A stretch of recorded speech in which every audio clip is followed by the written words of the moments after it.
Honorable Mbiani. Yes, Chairperson, thank you. I'm present as well, Chair. Good morning. Morning. Chair, I've just allowed Mr. McPherson in, Chair, so he will join us, Chair. Thank you. And we do correct, Chair. We can proceed with the meeting of today, Chair. Thank you very much. Can we have the agenda for the meeting, please?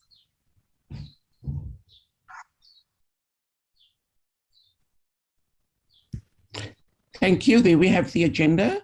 We have apologies, opening and welcome. I think before that, adoption of the agenda, briefing by the DTIC and its entities on the economic reconstruction and recovery plan, and consideration of the first draft report on the public protector's remedial action, and then closing remarks.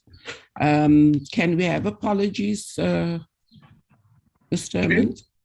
We have an apology from Mr. McPherson, Mr. Cuthbert, who is attending to party business until the 29th of March, Chair. So he has submitted an apology, Chair. Okay, thank you very much.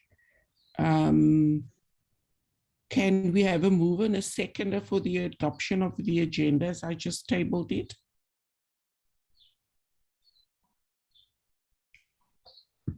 Let me just see. Mr. Mbiani. Thank you, Chairperson. Good morning, colleagues. I propose that we adopt the agenda as tabled here today. Thank you. Thank you very much, Honorable Mbiani. Can I have a seconder for the adoption of the agenda? Honorable Moatse. Thank you, Chairperson. I second the move. Thank you. Thank you very much. Person? Yes. Just to note that Ms. Mtahung also joined the committee, Chair. Okay. She's also present, yes. Thank you very much. So we're going into our first main item on the agenda. So that is the purpose of today's meeting, is to engage with the DTIC and its entities on its progress made in the implementation of the South African Economic Reconstruction and Recovery Plan to stimulate and assist the economy to recover from the economic impact of the COVID-19 pandemic, as well as on other related initiatives. And I think we are to do the briefing. We are led by the Minister, Honorable Patel, and his team. Over to you, Honorable Patel, Minister Patel. Good morning, Chairperson. A warm good morning to you, to all the honorable members who are present, as well as to the officials from Parliament who are present. I'd also like to indicate, Chairperson, that there's a team of persons from the DTIC and entities that are joining us this morning. They include the Acting Director General, Ms. Malebo Mabichi-Thompson. There are a number of Deputy Director Generals present, including Stephen Harneville. I see Tanya van Meelis also present. We are joined by Mr. Chris Wood from the Office of the Ministry. From the NEF, we're expecting the a newly appointed chairperson, Ntabiseng Moleko, to join us together with the CEO, Ms. Pilisiwe Mtetwa. So the NEF is in strong hands. The IDC chairperson, Busi Mabuza, as well as the CEO, TP Nchocho, will also be attending this morning. I see Annalene Chetty, and there will be other Susan Mangole is present. So to everybody, a good morning. Chairperson, the Portfolio Committee requested that we provide an update on the work that had been done on the Economic Recovery Plan. And I would wish to briefly introduce the report. We've tried to keep the report as crisp as possible, knowing that there's a danger of an over-lengthy presentation, and a copy of the presentation was circulated. But with your support, Chairperson, if I can ask Sulumushi to just flight the presentation. Thank you. Thank you very much, Ms. Mushi. Great. Thank you very much, Chairperson. And so if we go to the next slide, where we seek to frame the challenge, and just briefly recall that in the request of the Portfolio Committee, we wanted to contextualize where we got to with the Economic Reconstruction and Recovery Plan. And so we recall that the new administration, when it took office in 2019, focused or put a high focus on growing the economy. At the inaugural SONA, President Ramaphosa identified the structural constraint to growth and announced the reimagined industrial strategy. And he indicated that among the many legs of the reimagined industrial strategy would be a big focus on unlocking the opportunities on the rest of the African continent through integrating African markets. And one of our key instruments is the African Continental Free Trade Area. And secondly, growing domestic production through a localization strategy in which we are able to produce competitively products for the local market. And we began to implement that immediately after that first inaugural SONA, and members may recall the framework that was sketched out in the Trade, Industry and Competition portfolio in the first budget speech. But in March 2020, of course, COVID struck with devastating health and economic consequences, and the DTIC redirected its effort to support the health system, protect livelihoods, and promote efforts for local industries to supply the market. There was a steep decline during the hard lockdown. The economy began to rebound from the middle of, from the latter part of 2020 through to 2021, while managing new waves of the pandemic. As the economy had begun to build momentum, the July unrest in KZN and Gauteng interrupted the growth surge. It didn't completely reverse it. And we make the point that while the physical damage was restricted to firms in the two provinces, the negative impact has been felt throughout the economy. And after July last year, the focus has shifted to consolidating responses to COVID-19 and the unrest, while working around three strategic objectives that I will come back to later, which is industrialization, transformation, and building a capable state. The next slide makes the point that the Economic Reconstruction and Recovery Plan responds to both COVID-19 and the July unrest, while laying the groundwork for a more sustainable, resilient, and inclusive economy. It was developed in three phases. The first phase started really as soon as the pandemic had hit our shores. And from March, but particularly from May 2020 through to October, a lot of the groundwork for the ERRP was laid. In the second phase, it was the negotiation and the completion of the ERRP document, which was in October 2020. And the third phase was responding to the July unrest while accelerating implementation. And that was from July, August last year to date. The next slide really just highlights some of the key elements of the ERRP. They include, for the DTIC, obviously important, the strategic localization, industrialization, and export promotion. For the departments of government dealing with infrastructure, there was the commitment to rethinking the speed and scale of infrastructure rollout. a new paradigm for energy in which the president made announcements around a new energy deal with greater private sector energy generation, gender equality and economic inclusion of women and youth, an employment stimulus to create jobs and support livelihoods. This was the presidential employment stimulus, a renewed support to grow South African businesses, fast-tracking reform measures for a competitive and inclusive economy, and strengthening agriculture and food security. So the DTIC's contribution to the ERRP, we're just going to highlight a couple of them.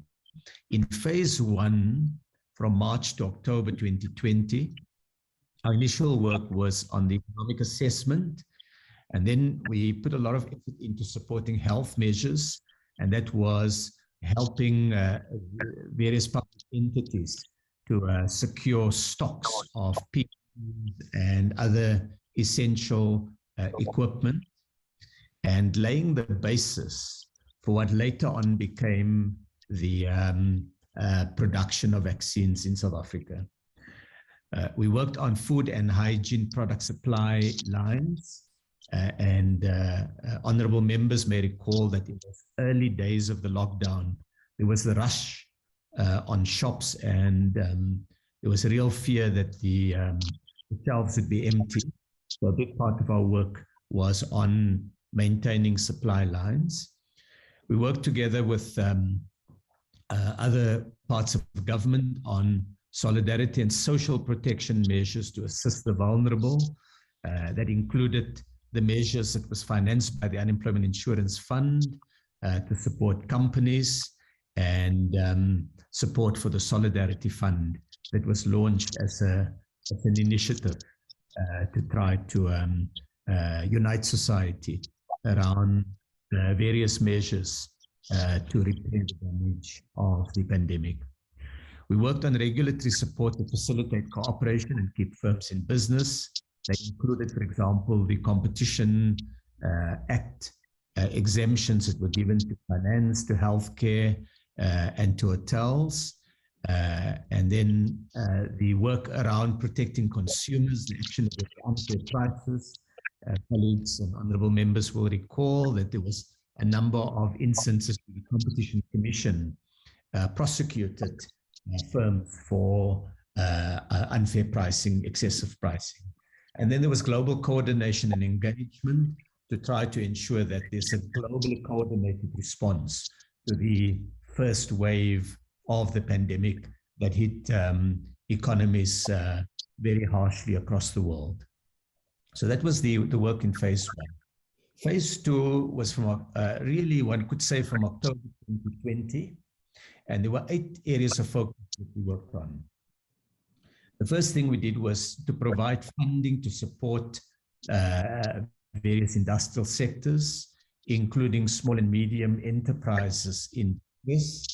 There were loan repayment holidays that the IDC and NEF introduced for their clients. And that was one leg of the ERRP, just the funding support. The second was the support that was provided in terms of support to communities, and they included the revamped training layoff scheme that was then renamed and expanded, the 350 Rand grant, and the SETA payment holiday, among a number of measures that were introduced. The third one was focusing now much more actively. By this time, we had a number of months of experience of trying to find face masks and various medications. It was even a fear at the time that we would run short of something as basic as Panado, because we were importing a lot of the raw materials for it.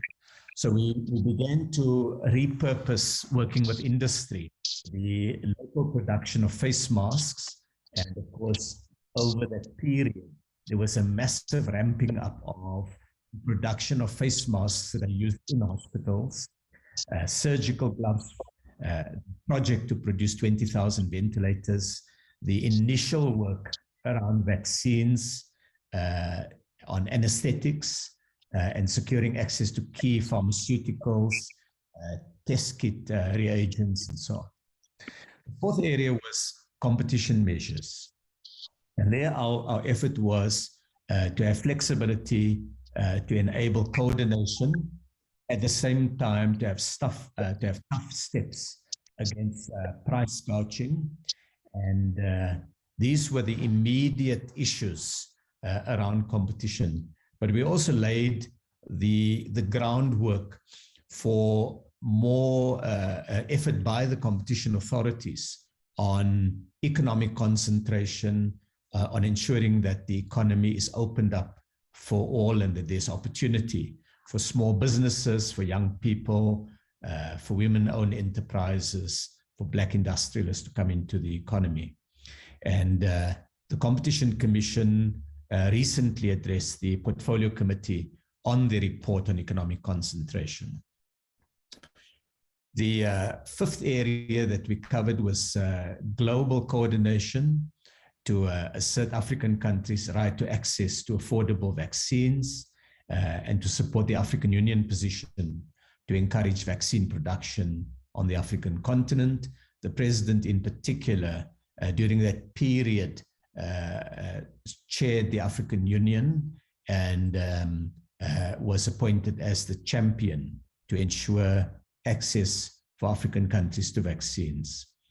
The sixth area was the risk-based reopening of the economy. We've reported to the Portfolio Committee previously on this area of work. The seventh area was reigniting growth to recover. And this is where we were now looking at the longer-term programs that were that will provide us with the important sources of future growth. That were the AFCFTA and export markets. At the time, the AFCFTA was stuck by the lockdowns because travel was not possible. So we really reignited the discussions in the AFCFTA. There was also great responsiveness to unfair trade practices, as we saw in that period, as markets crashed all over the world. We had a greater pressure of trade diversion, where products that used to go to one market, as that market bought less, those products were often dumped in other markets. And the eighth and final area was job creation, special measures to support job creation through the Global Business Services Package and announcement of the Infrastructure Build Program. So that was the work that we had done on the 8 areas. On implementation in phase 2, localization became a significant issue because retailers and manufacturers found that their supply chains were broken. They were not able to get products from other parts of the world in that period.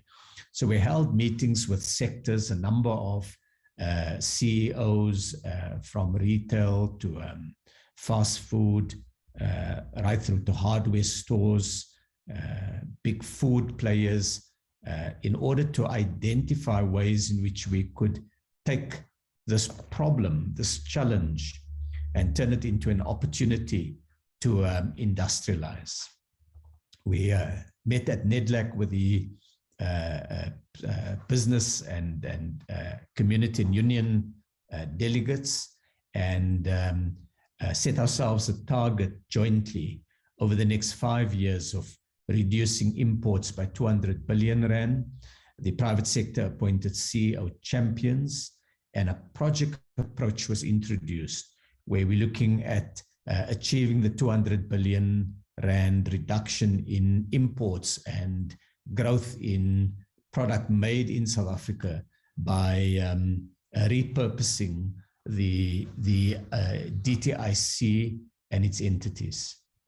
In addition to localization, on the investment conferences, government took the decision in 2020 to proceed with the investment conference, notwithstanding the lockdowns and the significant reduction in investment spending across the world.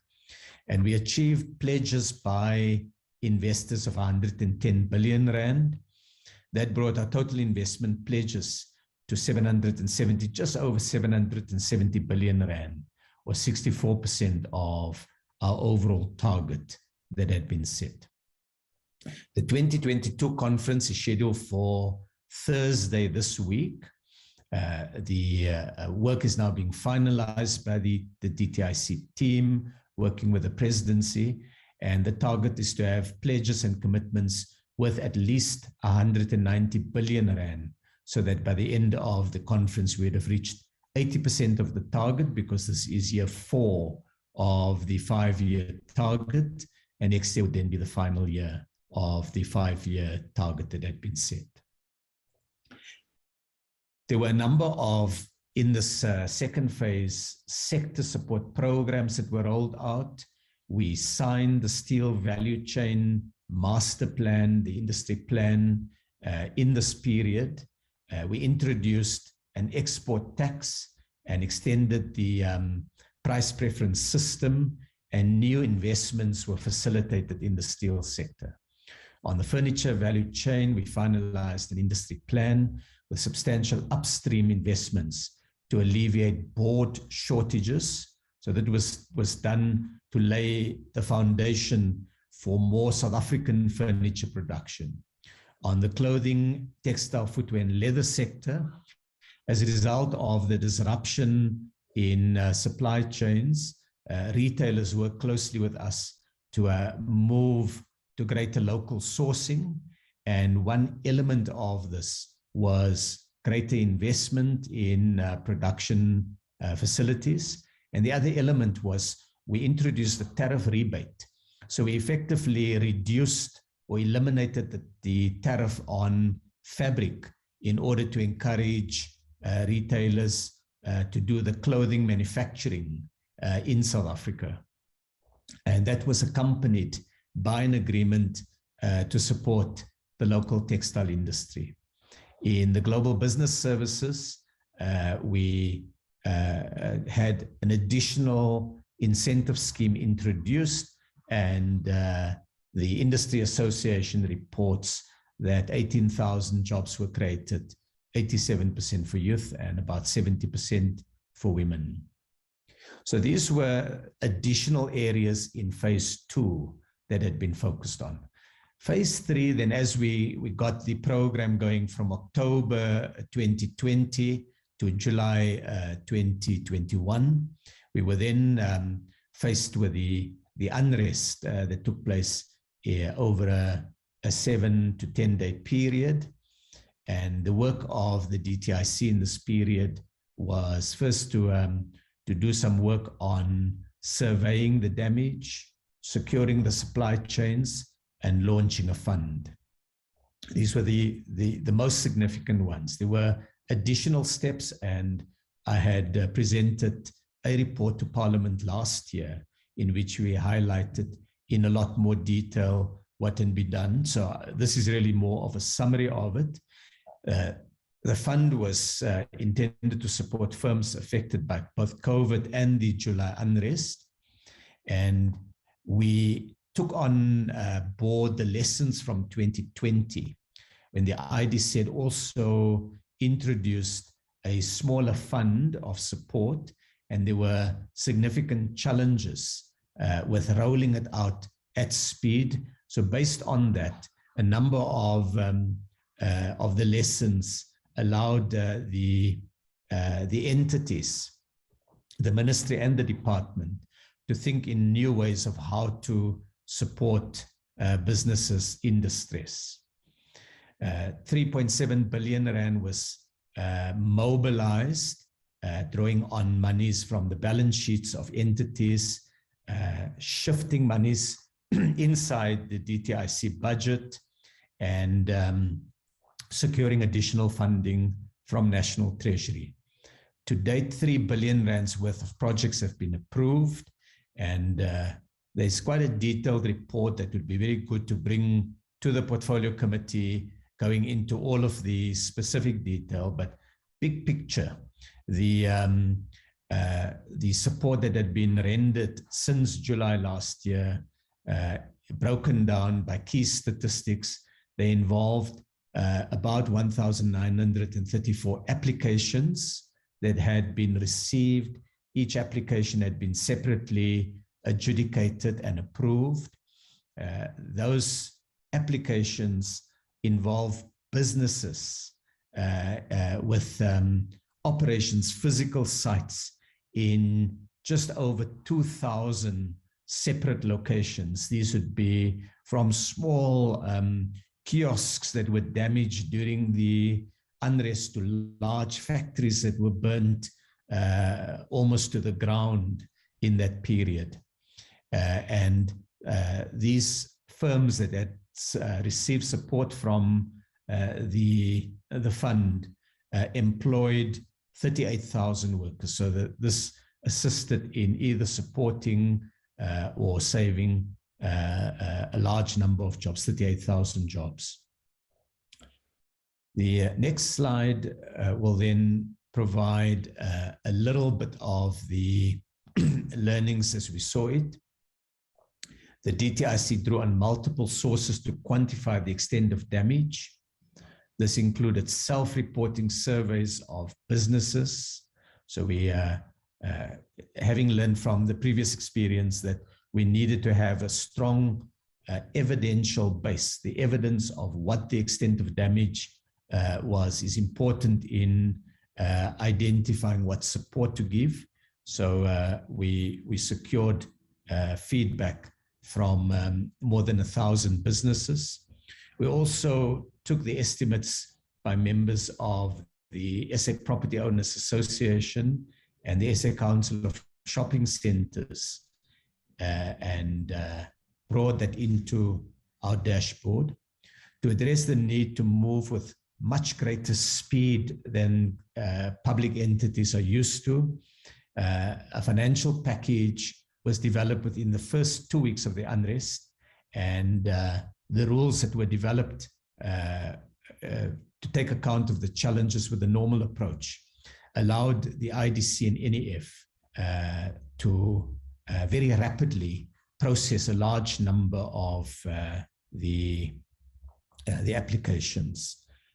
The department and entities also did a significant number of site visits and virtual meetings and drew in communities.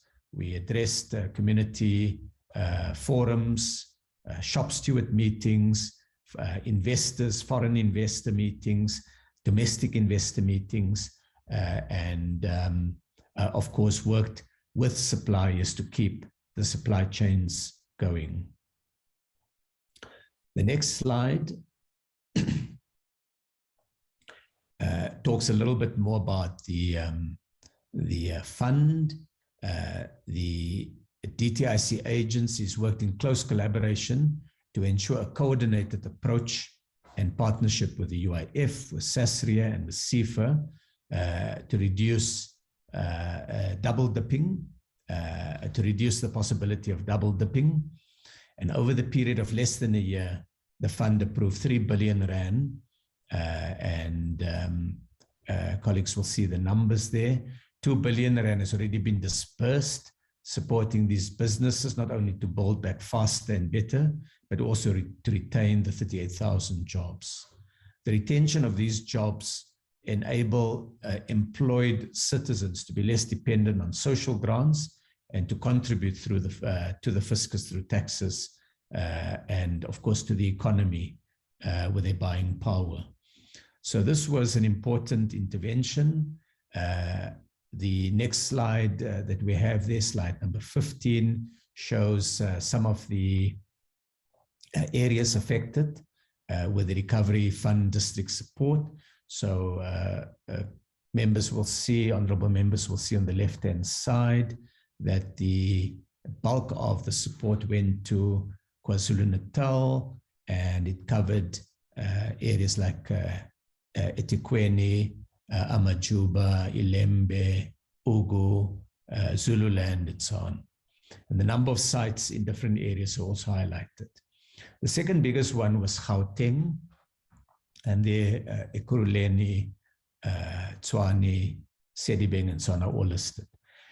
we thought we should just note that even though Western Cape was not directly affected by the unrest, in the sense there was no looting outside of the provinces that we had identified, the knock-on effect of the unrest required, in some instances, the IDC to provide support outside of the directly affected sectors.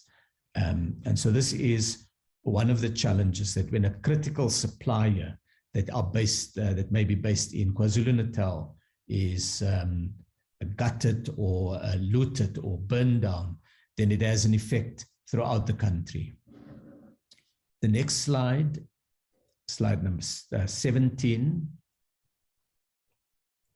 Here we just wanted to take a few case studies of the work that had been done through during the period of the economic reconstruction and recovery plan. And what they do is we decided to take the auto sector as an example to illustrate, but as honorable members will know, there are a large number of other examples, but just to show the connection between, on the one hand, the economic reconstruction and recovery plan, on the other hand, the investment conference and the industry partnership master plans. These examples were given. So taking East London as an example, the city, Buffalo City, had been very badly affected by COVID, and its most significant private sector employer is Mercedes-Benz.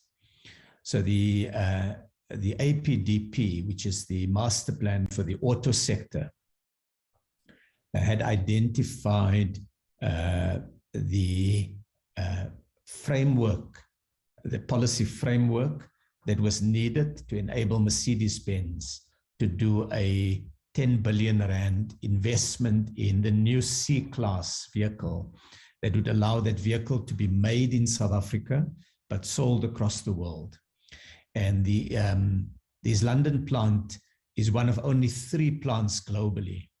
One of it is in Germany, in Bremen. Another one is in China, in Beijing. And the third one is in South Africa, in Buffalo City. And they produce the C-Class.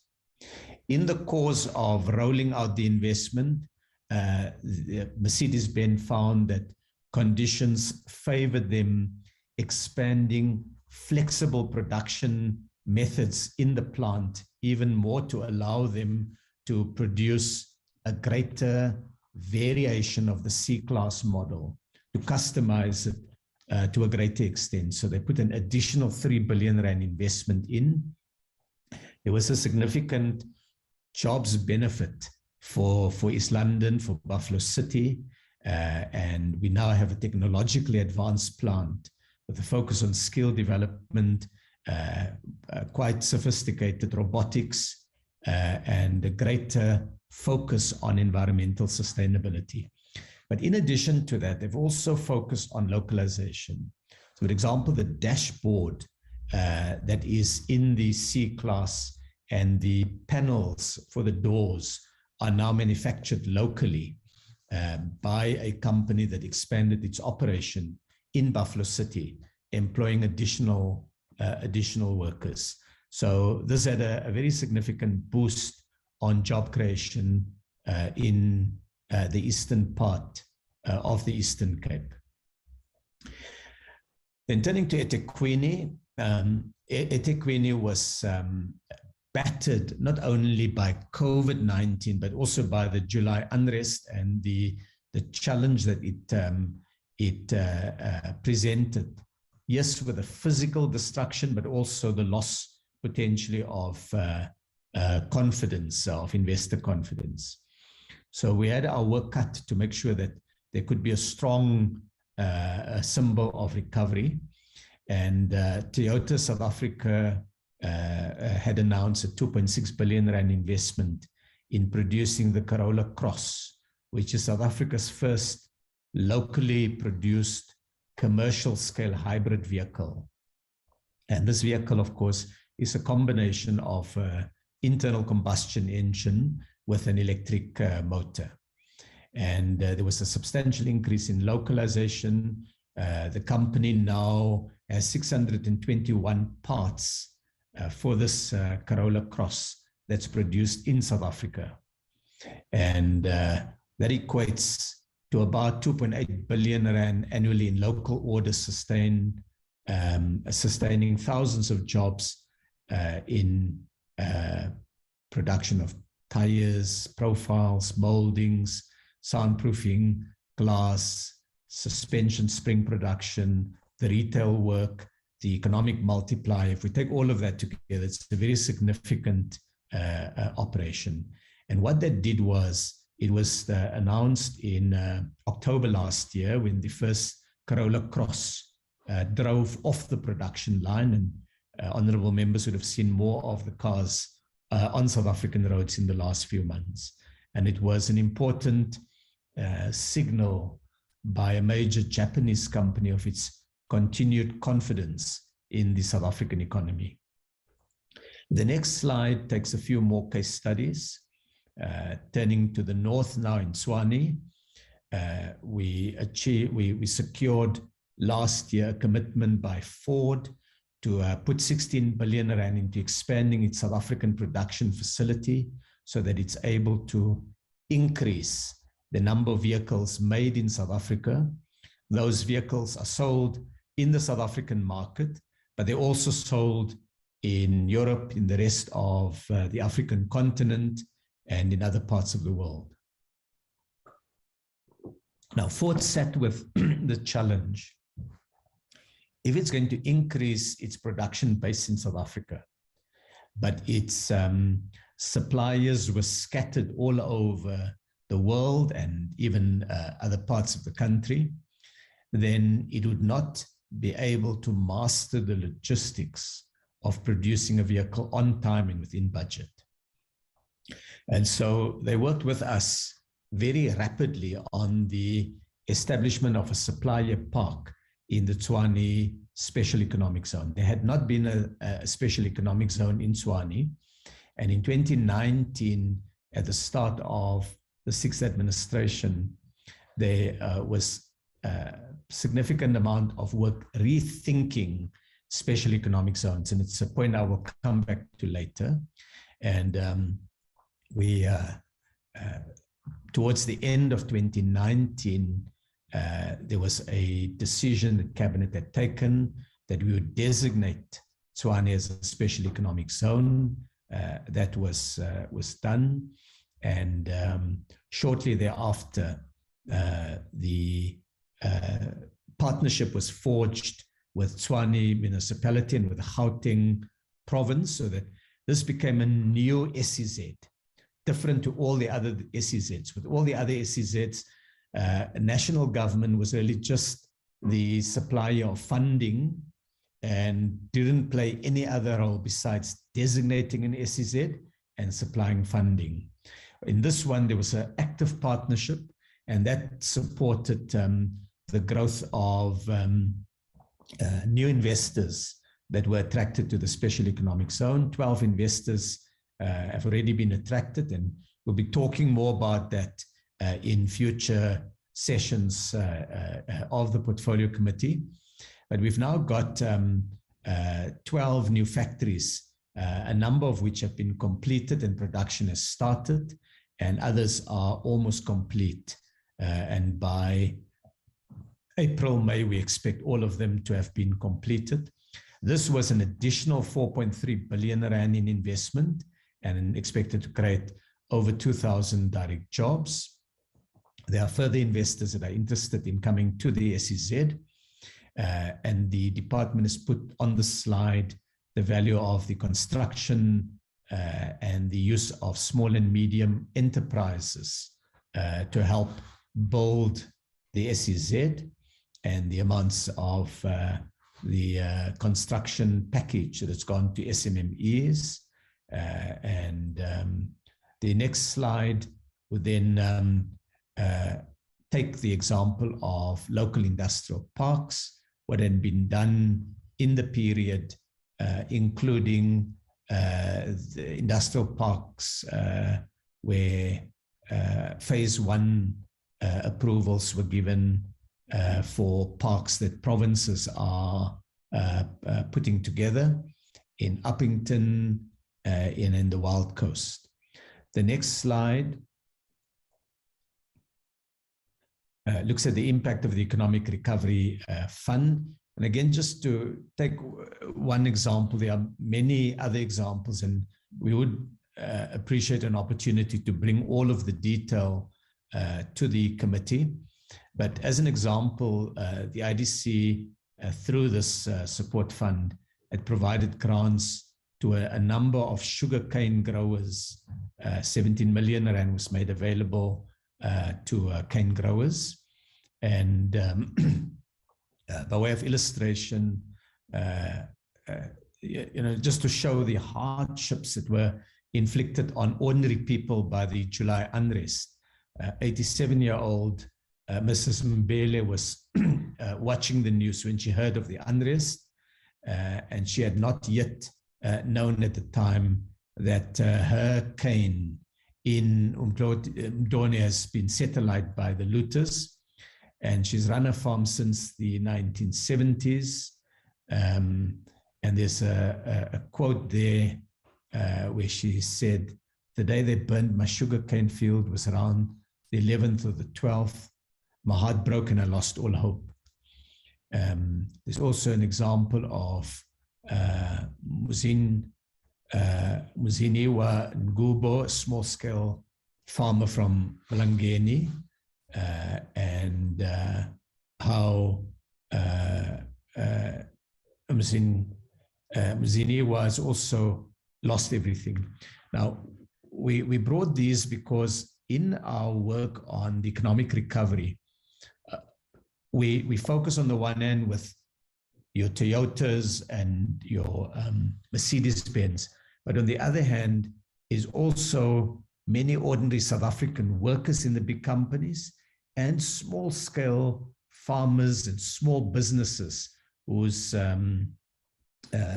livelihoods were damaged by the unrest. The next slide is a bit of economic data. So what we've started off is the reimagined industrial strategy. Just as we got going on it, we had COVID hitting us, and honorable members will see then in 2019 still quite lackluster economic performance, because we recognized off that base of economic growth that we needed to do significantly better. And if we just take 2019 as an example, in the third quarter, there was a minus 0.9% growth in GDP. In the fourth quarter, it had risen to 2.9%, and sorry, not percent, rand, it's billions of rand. And then it had grown again.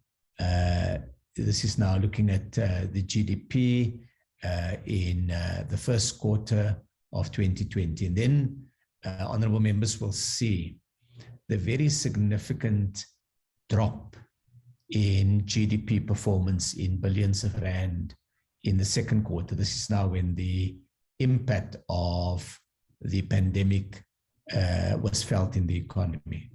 As the economic reconstruction and recovery package began to kick in the third quarter, there was a bounce back. It didn't fully recover the economy. And in the fourth quarter, it grew further. In the first quarter of 2021, in the second quarter, we again registered positive growth. And then in the third quarter, we had this massive drop, and that coincides, that is triggered by the July unrest. And then in the fourth quarter, a bit of a bounce back. The next slide just has additional metrics on the performance.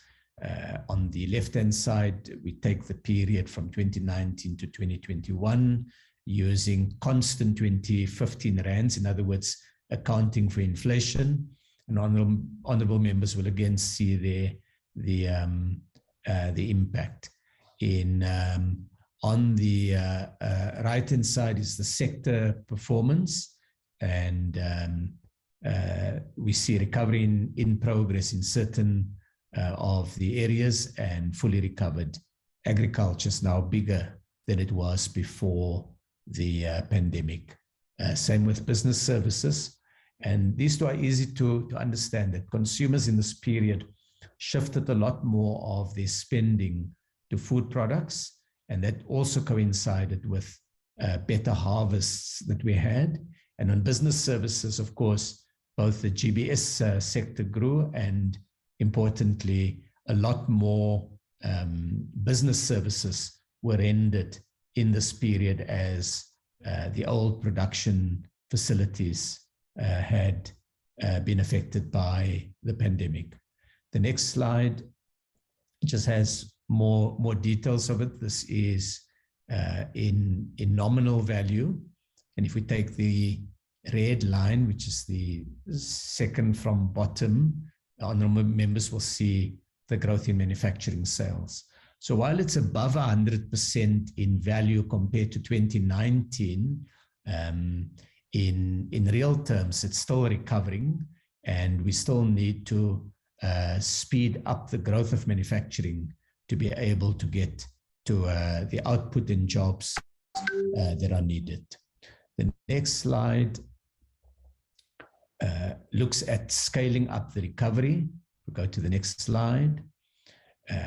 It started last year with the work of the DTIC on a new annual performance plan. It was an integrated approach with 7 joint KPIs, covering an integrated support to drive industrialization, the AFC FTA export plan, investment facilitation and growth, the district development model, transformation, the green economy, and building a capable state. There were early wins which will come out in the budget vote as well as in the annual report. But some of these early wins included the joint response to the July unrest, which was more coordinated than before, the integrated reporting on industrialization and on localization, and the beginning of a focus on district development dashboards. The next slide then talks about SONA 2022, because this heralds now the 4th phase of our work. So the president spoke about the comprehensive social compact to grow the economy, create jobs, and combat hunger. He identified new opportunities for growth in jobs, including in green hydrogen, in global business services, in cannabis, and in the social economy. The localization, both for the domestic market and for exports, was a big part of our work. So as an example, it was highlighted that South Africa has now produced its first anesthetics. So anesthetics are a critical therapeutic that's used in hospitals during operations, including COVID-19 patients that are on the ventilators. And up to now, we had been importing all of our anesthetics. And we now are producing for the first time in South Africa and on the African continent anesthetics. It's being produced in Tebega. And I know Honorable Burns Ngamashi had attended the session where the plant was officially opened, and it does this propofol under the brand name of Diprovan. And that is now being produced here, not only for South Africa and for the African continent, but also to supply anesthetics globally. Vaccine production, we've got 4 major vaccine production initiatives underway.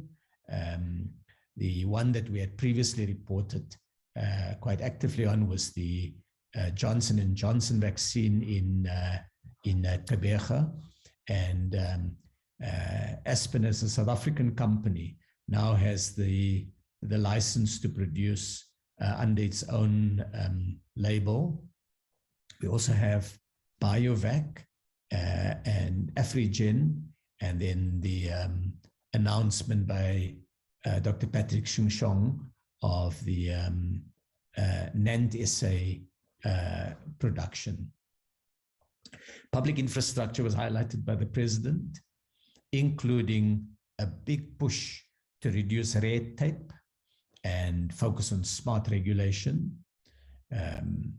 revamp the industrial and manufacturing potential of the economy, promote investment, including in mineral exploration, EVs, renewable energy, and get the finishing touches so that we can now start trade under the AFCFTA agreement in place. So these are the works post SONA 2022. The next slide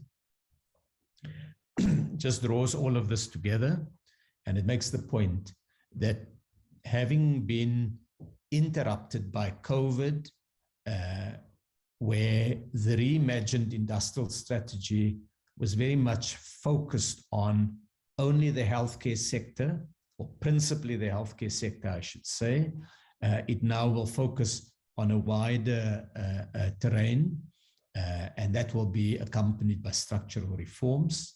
It's a centerpiece of government vision. It emphasizes concrete action, and it is about building partnerships with the private sector in order to unleash job creation and investment. The master plan is really the partnership in priority sectors, and the economic circumstances require a sharpened focus by the DTIC. And it's leveraging the full financial and human resources of the department and its entities to meet the needs of citizens. The next slide then goes into what those key outcomes are. And this is just a very brief preview of the work that has been done now in the DTIC to prepare for this next big push on rolling out the economic reconstruction and recovery plan. And the new approach is focused on 3 outcomes. It's informed by the country's needs to address high unemployment, poverty, and inequality, and the need for speedy economic recovery. So the first outcome is industrialization. It's to build dynamic firms in the South African economy through a combination of efforts in partnership with the private sector. The elements of it include promoting the green economy, focusing on growth opportunities in the domestic market, building a wider export market, particularly on the rest of the African continent, to assist us to get scale, and combining demand creation with supply-side reform at sector and firm level to build industrial competitiveness and to create jobs. So that is one of the 3 outcomes that all of the work in the DTIC will now be refocused to. Industrialization has always been there, but it's been one of many different outcomes that the department sought to address. So it's now given a much stronger primacy as the work of the department. The second outcome is transformation.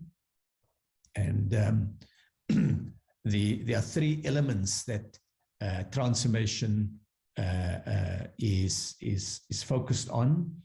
The first one is to address the structural challenges to growth using more active competition policies. This is where high levels of economic concentration is limiting the opportunities for new entrants, new investors, where monopolies basically constrain the environment.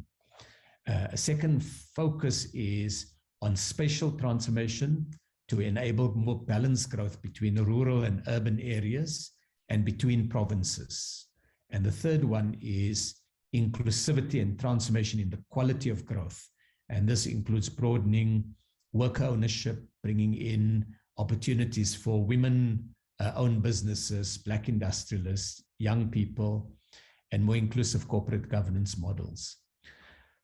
So this now becomes the second big focus that will inform the work of the department. The third one is around a capable state, that we recognize that industrialization and transformation requires a capable state, that if the state is to play a role in boosting investment in the economy through its own efforts in public investment, but also in creating an enabling environment for private investment, that we need to have greater capacity in the state.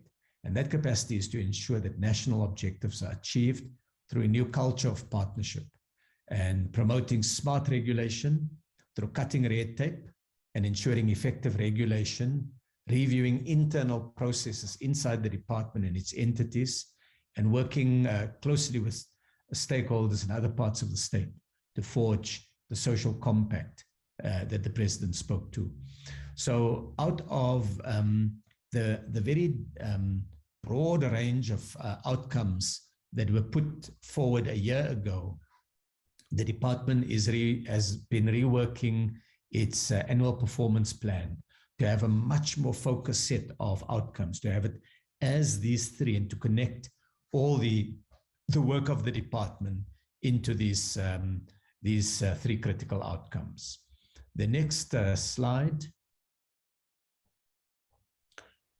deals with two other elements of our work. The first one is, and this is part of those three outcomes, but just two distinct elements. The first one is our spatial economy remains a source of deep inequalities. So if you look at the gap between rural areas and urban areas, so between townships and industrial areas, we have not only poor service delivery and concentrated markets, but also a lot of the programs are not sufficiently targeted to developing and widening access to more South Africans. Our own work has shown us that, and this is in preparation for the session that will be held on the 18th of May with the Portfolio Committee, that a serious rethink was required on how special economic zones and industrial parks function, that there needed to be a much broader program where our starting point is not SEZs and industrial parks, but it's spatial industrial initiatives, and that we ought to have a plan covering all 52 districts and metros in the country, and that will then require changes to the SEZ and industrial park model, among others. On regulation, it's another area. It was picked up last year by the DTIC in the annual performance plan, and honorable members will recall the APP for the current financial year. That now will be lifted further with smart regulation requiring the DTIC to address red tape and compliance in internal processes so that we can support firms better and faster. Red tape is often entrenched in legislation that takes longer to address, but sometimes in regulations which are quicker and easier to change. And we're looking at how public policy objectives can be achieved more cost effectively and with less bureaucracy. The next slide will then begin to draw the presentation to a conclusion. And it makes the point that government's economic policy will be scaled up, that structural reforms of network industries, expanding and modernizing infrastructure, private sector investment, localization and exports, particularly through the African Continental Free Trade Area, represents the next platform to recover from COVID-19, but not only to recover, because we need to be able to increase the structural rate of growth at a significantly higher than it was pre-COVID, because our challenges are not only COVID related, We need to be able to provide many more jobs to South Africans using the energy of the private sector, using the capacity of the public sector and the state, and working in partnership. COVID-19 highlighted South Africa's vulnerability to global supply chains in strategic areas. Pharmaceuticals were one of them, PPEs and vaccines. And we were fortunate to still have the scientific and industrial capacity to localize these products. And localization has provided the economies of scale that now enables companies to leverage off production for the domestic market to begin to build stronger and more viable export market businesses. Few countries can grow their export markets without first building a domestic presence. The July unrest strengthened our resolve to build greater resilience and sustainable value chains that create the potential for inclusive growth. It reminded us of the enormous price of growth that is not inclusive, and it remains a key objective to create a better life for all. Turning then to the final slide. And that final slide, I think, is really just a thank you to bring the presentation to a conclusion, and to thank the honorable members for the opportunity to set out briefly the different phases of work that has been done by the department on the economic reconstruction and recovery plan, starting from the time of the state of disaster right through the July unrest, and now setting the basis. So government's economic policy will be scaled up in this new phase, what I think we have seen from here is the importance of the next steps. We will be bringing to the Portfolio Committee the annual performance plan of the department. It will set out the 3 key objectives. It will link these to the outputs for the department, and it will establish the key performance indicators. We will also come back to the Portfolio Committee with the Spatial Transformation strategy that will recognize the challenges with the present framework and set out the elements of the new spatial development model, that will be adjusting budgets and resources to this more purposive annual performance plan, that the social compact that the president spoke about will require close working with investors and workers to develop a common approach and targets, and that in the budget vote, we'll be establishing the key priorities that the department will seek to have achieved in the next 12 months. So I'd like to thank honorable members for this opportunity to highlight some of the key work that has been done and that is being done on the economic reconstruction and recovery plan. Thank you. Thank you very much, Chairperson. May I hand back to you? Thank you very much, Minister. Portfolio Committee members, honorable members, there's quite a detailed report from the Minister on the economic reconstruction and recovery plan. I see the hand of Honorable Mulder. Can I see other hands for discussion? I see Honorable Thring. Okay, we'll start with those 2 hands. Honorable Mulder. Thank you, Honorable Chair, and good day to you, Honorable Minister Patel. I'll be short. I've got 3 or 4 questions, all relating to the same. Thank you for the presentation as well. I welcome the fact that mention has been made of the necessity, the absolute necessity for a capable state. Because without that, none of the other plans would actually be able to work out. And I want to be more specific. I don't see much mention made of the challenges that we've experienced with Eskom and the negative influence that the lack of electricity or regular electricity has got on industrialization at large. I please want you to elaborate on that. And then the second question being about the district municipality model, or the assumption that industrial growth would be supported by local government. And we all know what state local government is as far as lack of service delivery, roads, provision of water, electricity, etc. is concerned. So I just want you to elaborate on that. And then I want to ask you if it's possible, wouldn't it be possible for the Department for Trade and Industry and Competition to promote the use of solar power, for instance, to be able to play a more substantial role or make up a more substantial portion of the supplying of electricity?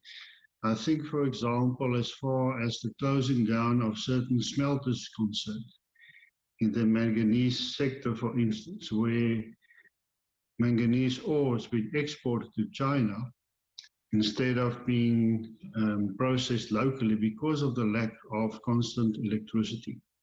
And then lastly, would the department be able to or stand ready for new challenges as they will most probably arise because of the Russian-Ukrainian war? Thank you, Honourable Chair. Thank you very much, Honourable Mulder. Honourable Thring.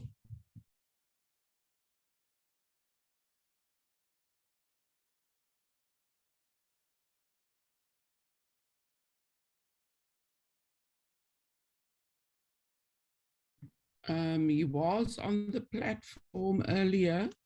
Chair, you must Have we unmute. lost? You need to unmute, Chair. Oh, okay. Honourable Thring, unmute, please. My apologies. Am I audible?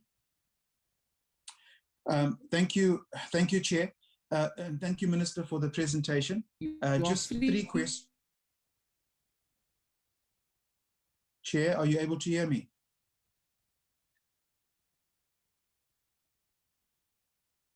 Your video, Honourable Thring. Okay, let me put my video off. Are you able to hear me now? Yeah, it seems like my connection is also unstable. Proceed, please. All right, Chair, I'll try to be as quick as possible. Just three questions. Minister, thank you again for the presentation. One ties in with the question raised by Honourable Mulder, and that is the effect of our SOEs and the drag that SOEs that are not performing optimally actually have on the economy and in particular contributing to employment generation. So that's the first. And what is actually being done to either stabilize those SOEs or to bring about complete transformation within the SOEs so that they can actually contribute to the program of industrialization, or creating a state that is stable and a developing state. The second question, Minister, also is with regards to beneficiation. And again, Honourable Minister touched on this. We're exporting a lot of our raw materials, creating employment outside of the country. I would again like to see some targets in terms of what minerals are going to be beneficiated by which date, and also percentages. So if we are, beneficiating some, let's say, 10% currently of our steel, how are we going to take that up to 50% by when, and then 70% by when, and eventually get to hopefully to 100%, or maybe even, maybe not 100%, but maybe at least a large portion of that being beneficiated rather than being exported. And the same applies to many of our other minerals. And then finally, Benedict Dube speaks about, he writes a paper about KwaZulu-Natal becoming deindustrialized. He speaks about the decommissioning of ports, the shutting down of refineries, the non-performance of the agricultural sector, the bleeding of the tourist industry, the embattled in Tyler Bank, KwaZulu-Natal Growth Fund losing direction, the repurposing or divestment of Tonga Julep and so on, Rainbow Chicken closing down. And if no intervention in terms of what he positions, if no intervention is made in KwaZulu-Natal, KwaZulu-Natal will soon become an economic desert. Your comments on that particular paper. Thank you, Chair. Thank you very much, Honorable Three. Honorable Mbuyani.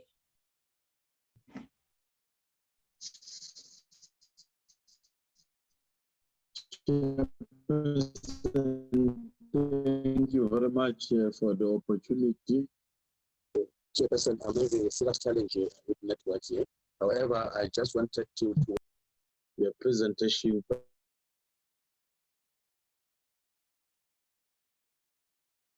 by Minister is very much informative, and also it's giving us a direction in terms of what is it that needs to happen and how can we be able to assist. As I'm saying, it's a comprehensive. I like the manner in which he presented the joint KPIs per department and plan, because you will understand, the chair, that the DTIC is developing master plans per various sector. How does the IDC align its priority sector for funding in terms of the master plans? And also, Chairperson, what is very much important in the presentation is the issue of the strategy that SEZ are now going to be changed in terms of the last phase of the presentation to say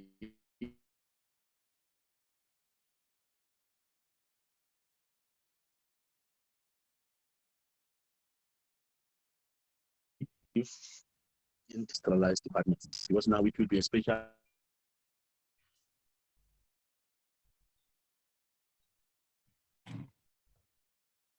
I'm not sure if it's my network or Honorable Mbuyani's network that's poor. I'm also struggling to follow the questions, Chairperson. Yes. Yeah, can Honorable, you can send it in the chat. Oh, okay, yes, but I wanted to appreciate the presentation, Chairperson, and also talk to the transformational agenda in terms of the ownership patterns of the structures, the spatial inequity, looking at the current situation.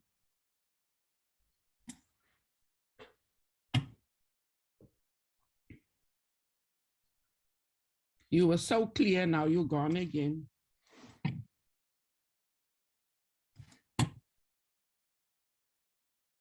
Honorable Mbuyani. Okay. Proceed. Okay. You were saying, looking at the current trends. Yeah, looking at the current trend and the current report that we just received from the Competition Commission. What is the department seeks to address? Because yes, we talk of joint KPIs, but we don't see the department really dealing with the joint program to say the CIPC is also intact in terms of the NEF and the IDC. Because you'll recall, Chair, that this is the strategic department that needs to establish trade relations and also transformation.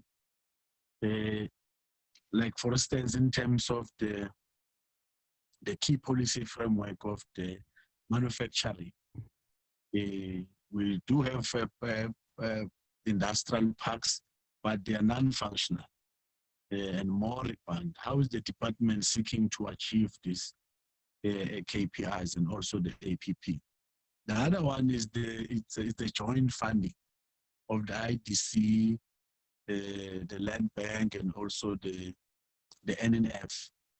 Are they able to deal with these 6 provincial rural provincial strategy, because you will understand in the presentation we talk of Tshwane, Durban, and Western Cape. What is the strategy in terms of the industrialization that will be dealing with solely our rural areas in terms of assisting? The COVID-19 that has just came to our shores, it shows that food production is key, which is agricultural sector. What do they have to uplift those provincial rural developments that are there? I will pause there for now because of my connectivity, Chairperson. Thank you for the opportunity. Thank you very much, Honorable Mbuyani, Honorable Burns Ngamashe, and then Honorable Malamecha. Thank you very much, Honorable Chairperson and honorable members. I think the first thing, Honorable Chair, is also to welcome the comprehensive presentation made by Honorable Minister, which is anchored and or predicated on three strategic objectives, which is industrialization, transformation, and building a capable state. I think with those strategic objectives, it looks like the department has actually hit the nail on the head in driving reconstruction and a recovery plan. And as we know that, as it would relate to building a capable state, which ultimately has to yield a rather more sustainable, resilient, and inclusive economy. We must emphasize the importance of a capable state in the context of the district development model, which is really about giving expression to Section 40 of the Constitution, which is about cooperative governance and intergovernmental relations, in which case it's about spheres of government working together in a rather more integrative and integrated manner.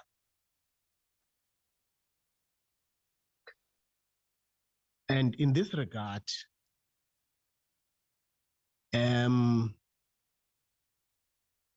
everything else, yes, at the level of policy, we will talk to those at national and perhaps to a certain degree at provincial, but where things are implemented at the end of the day is local government. And when it comes to local government, then your most economic enablers, they then come into the equation. And those obviously would be access roads, reliable supply of water and energy. And this would then mean, as a department,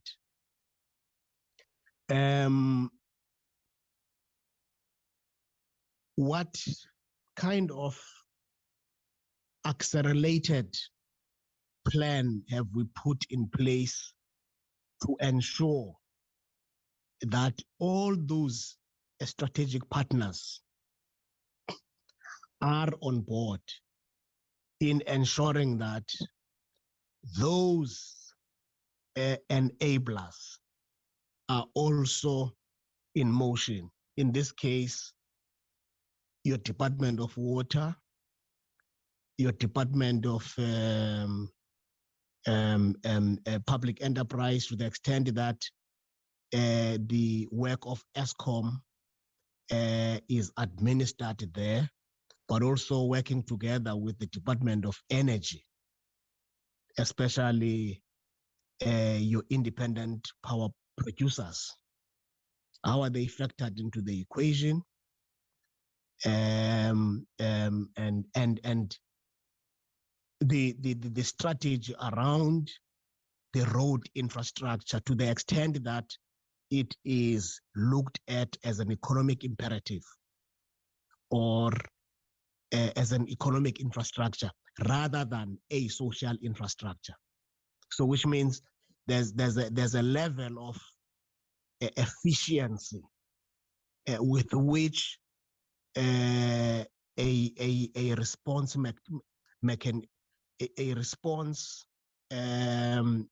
mechanism is activated. And the second aspect would obviously be around transformation, which is really about creating opportunities for our people, which will empower them in terms of equity, in terms of participation in the mainstream of economy. I'm raising this,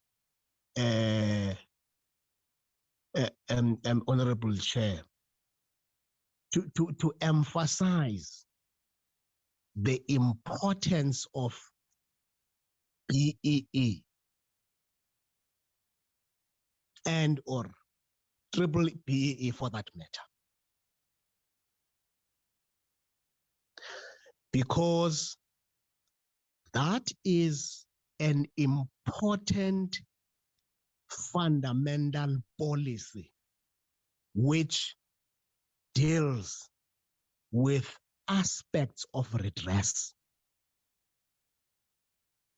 I think, Chairperson, South Africans must always be reminded that South Africa has not just started in 1994. It is the democratic dispensation that started in 1994. And 1994 inherited decades and centuries of both colonial and apartheid regimes, which institutionally deprived our people the opportunity to participate in wealth creation, in the building of the economy. There were barriers which by law were established.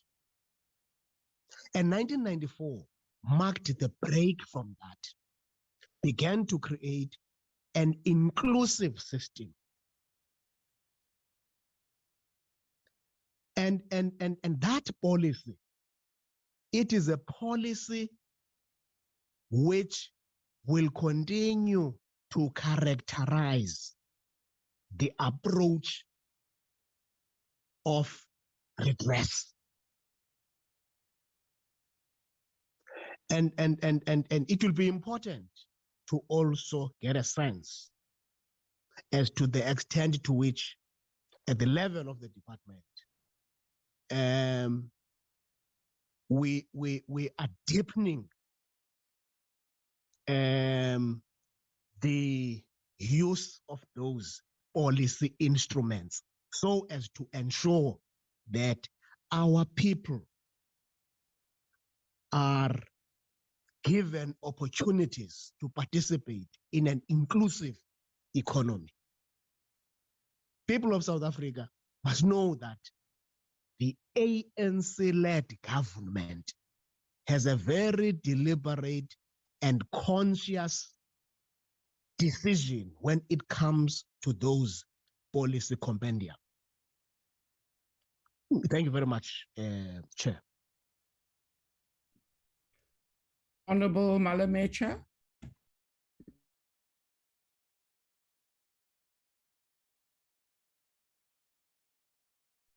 Thank you, Honorable Chair. Colleagues, thanks the Minister and your team. Let me take this opportunity to also emphasize that we really welcome this presentation. It's a very comprehensive presentation. You and the team, you are in a very difficult predicament, but you have managed to ensure that after difficulties that came unexpectedly, the arrival of COVID-19 still raises some hope for the country. The July-August unrest never stopped you to continue with your plan, a very comprehensive Errp plan. The plan that I think some of us, we can attest here that the starting of the SEC, the SEZ in Tshwane has brought hope to the entire people of Gauteng. And we are therefore saying, should this happen in all areas where it is marked to kickstart, we think the economy of this country will be bit activated, and those that maybe are from a distance, not necessarily appreciating your good work, will start to realize that indeed you are doing a very good work. And one was also very happy to hear how you are covering the other provinces, in particular those who are in the rural areas, with your rural development integration funds, because this will also assist the likes of Mrs. Mbele, where the unrest has nearly shattered her hope of life in the country. But with this comprehensive plan and a very simple to understand, one thing, there is a hope at the end of the tunnel.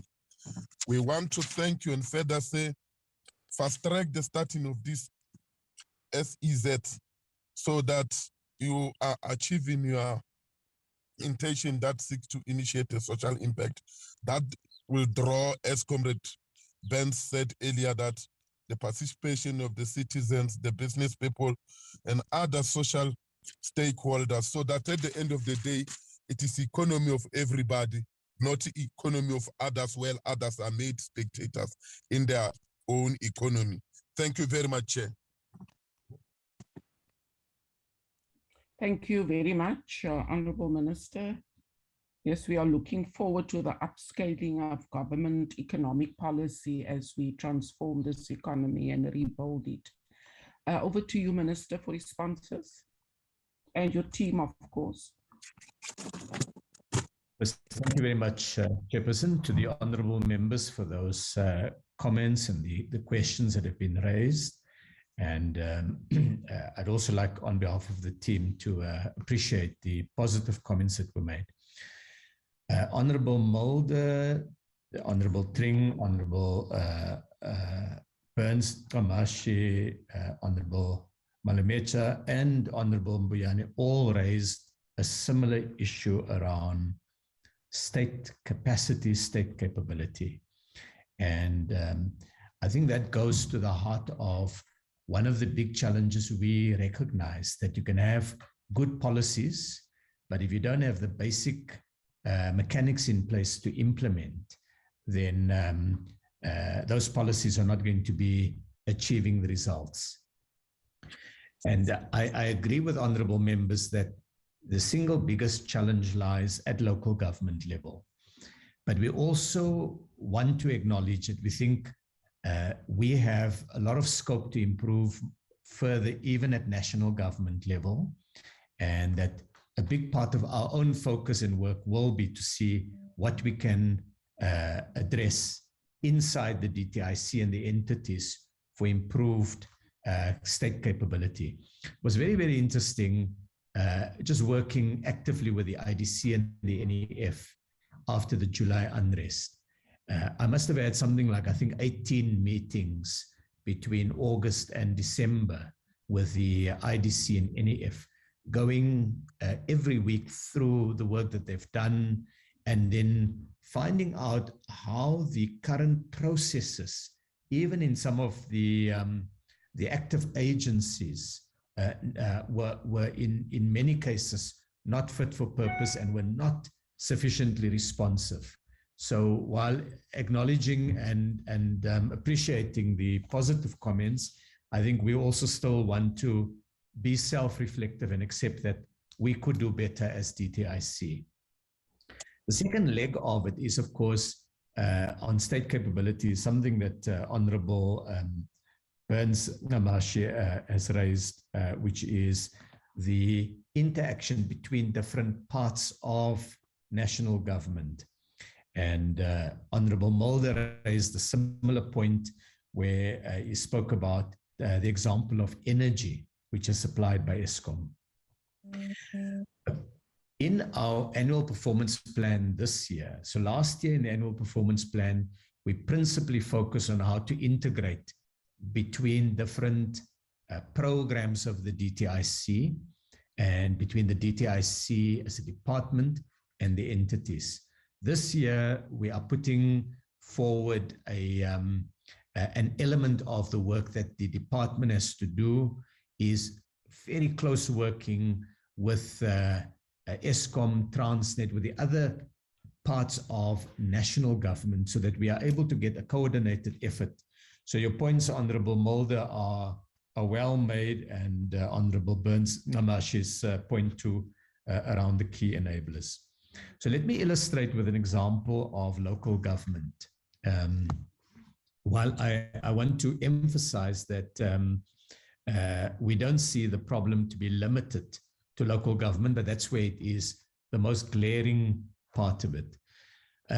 It must have been 2009 or early 2010, a foreign investor approached us to say that they were interested in setting up an operation in South Africa on the crushing of soya to produce chicken feed and oils and all the other byproducts that arise from the crushing process. And they eventually identified Mpumalanga as an important opportunity. We worked closely with them to get all of the technical parts sorted out, getting the necessary licenses, working with the different spheres of government. And they began building that plant. And there were some hitches and difficulties, but eventually the plant was completed, and anyone who drives through Standerton or the Lekwa municipality will know that very large crushing plant there. And we did similar things in Limpopo and elsewhere. We built a very significant capacity in soya crushing, and we, from becoming a net importer of products, value-added products, we became a net exporter of value-added products. And then based on the work that this company, Noble Resources, was doing, a local company or a company that was had an operation also in Standerton, a company called Astral. They do, among others, chicken feed and so on.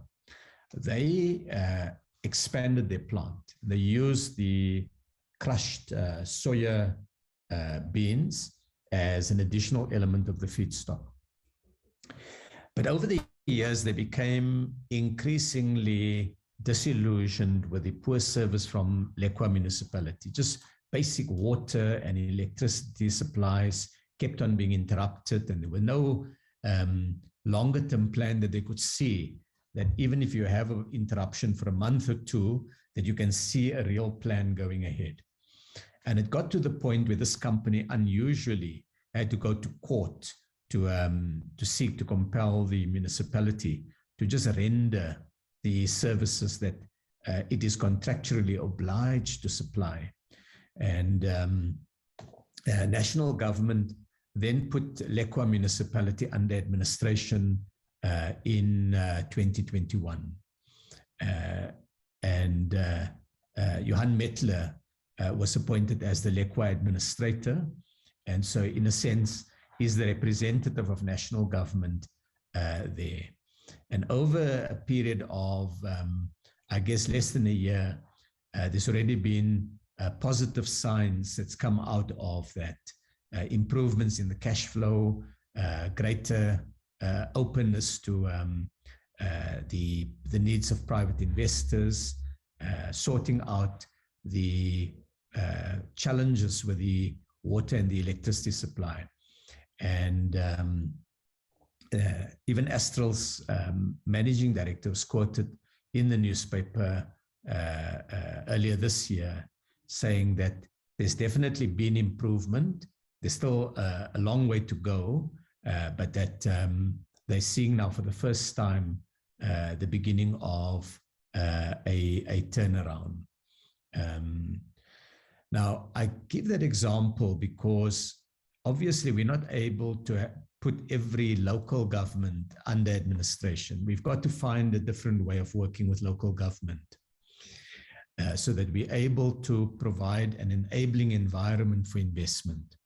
So what the department is now doing is for the new financial year, it will help to develop a industrial plan together with every municipality for the different districts. We may not be able to complete all 52 in 1 year, but we're going to be making a serious dent on it. In doing so, the idea is not for the DTIC sitting in Pretoria to come up on paper with a plan or just to talk to investors, but also for the DTIC to work with local government and basically have a delivery compact that says, we as the DTIC are going to come in and support and assist.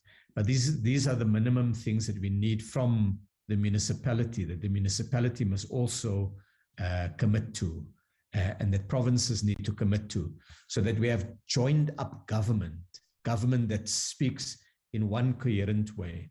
Because Lekwa was a classic example where national government was working very hard to get a investor to come and put money into the local economy and create this massive plant, which in turn led another chicken producer to expand their operations. So you had the makings here of something that could have led Lekwa to become a huge industrial hub around the production of soya, chicken feed, and chicken farming itself. And through poor service delivery, that gets undermined.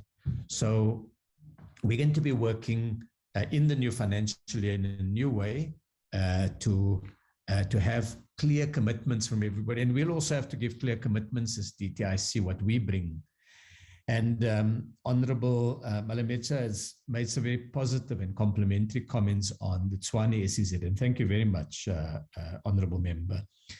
But the secret to Tshwane was two things.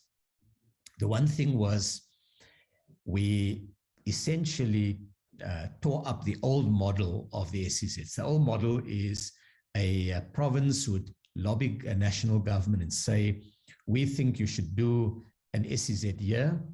National government would look at the business plan.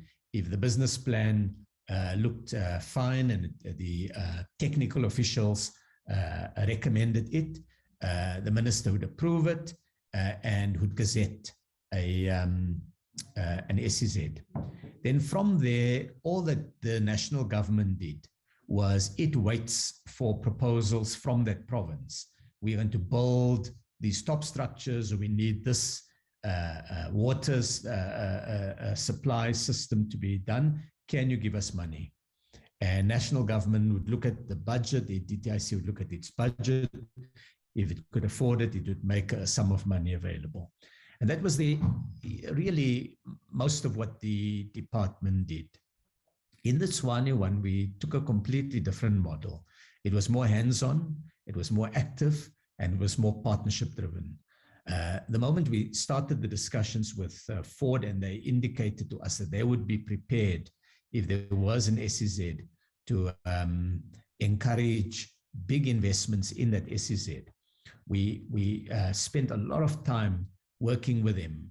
The ex-DG really took time out from his responsibilities as DG and just focused on trying to get all of that work finalized. As we did that work, we then invited Tshwane to come into the discussion, and we invited the Premier of Gauteng to come into the discussion. And we made a request that each of the three must bring something. That this is not only coming in order to make a verbal contribution and be there when the ribbon is cut, but when it comes to land that must be allocated, services that must be rendered, support for cutting red tape, financial support, all of that we welded into a single package.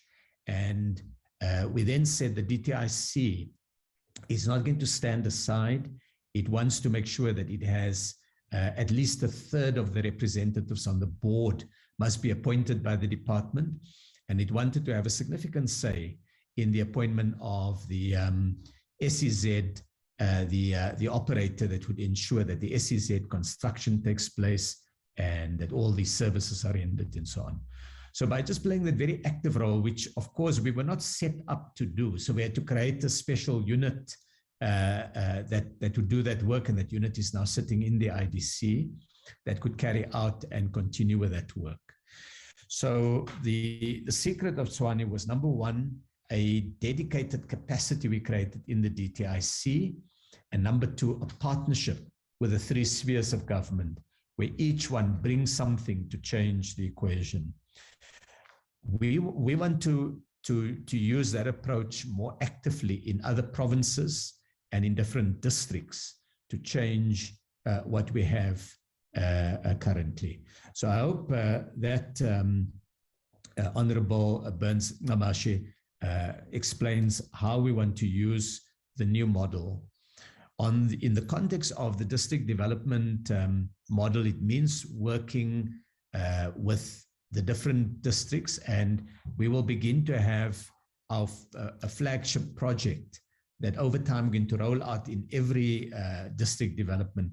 When I say roll out, they may often be, and it comes to Honorable Mbuyani's question about what are the opportunities for different provinces with spatial development. Some provinces are very well endowed with mineral resources, so you may be able to get a industrial development that supplies the mines with equipment, with services.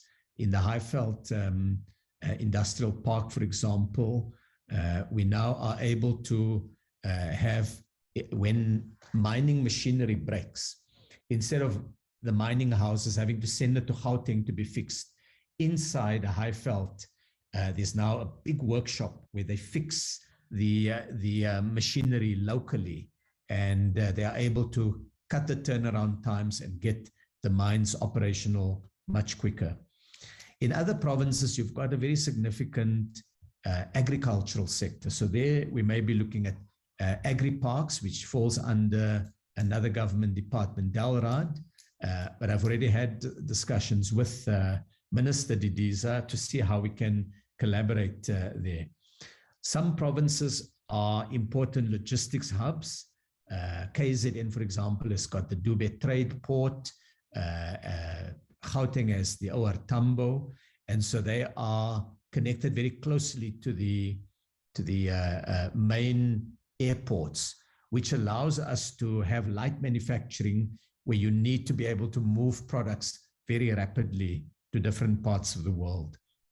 So we are trying to find comparative advantage that a province has and see how can you build. You can't sit in Pretoria and develop a plan for the country. You've got to look at what are the strengths of a particular area and partner with people there to bring that up and to highlight it, to strengthen it.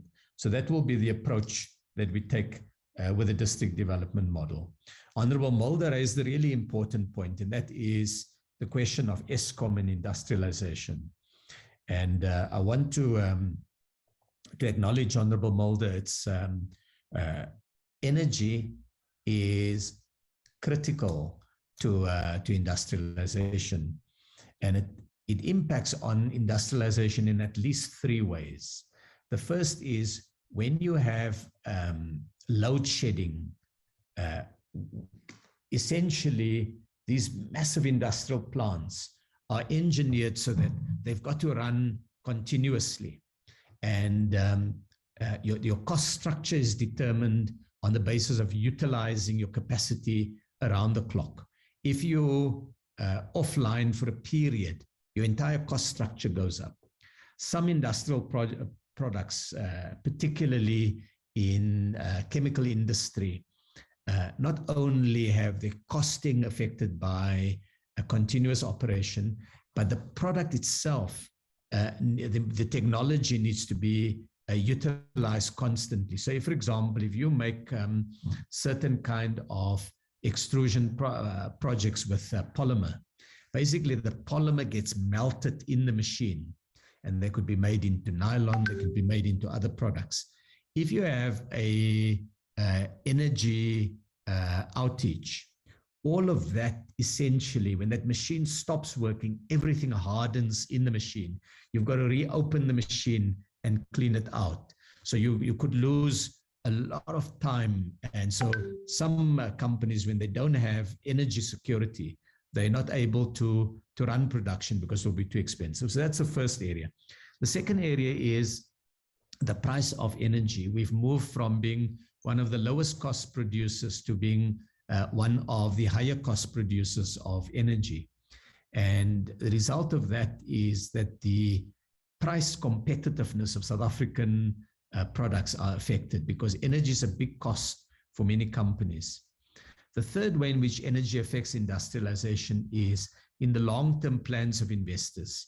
If an investor must decide whether it's going to expand its operation in South Africa or it's a big industrial plant, they need to know that they have energy, that they can get a commitment from the energy supplier, in this case Eskom, for the next 10 years or 15 years, because you basically work out your business plan. You say, this is the money I'm going to put in, this is the production I'm going to achieve, those are the price points, this will be my labor supply, this will be my energy supply, my raw material supply.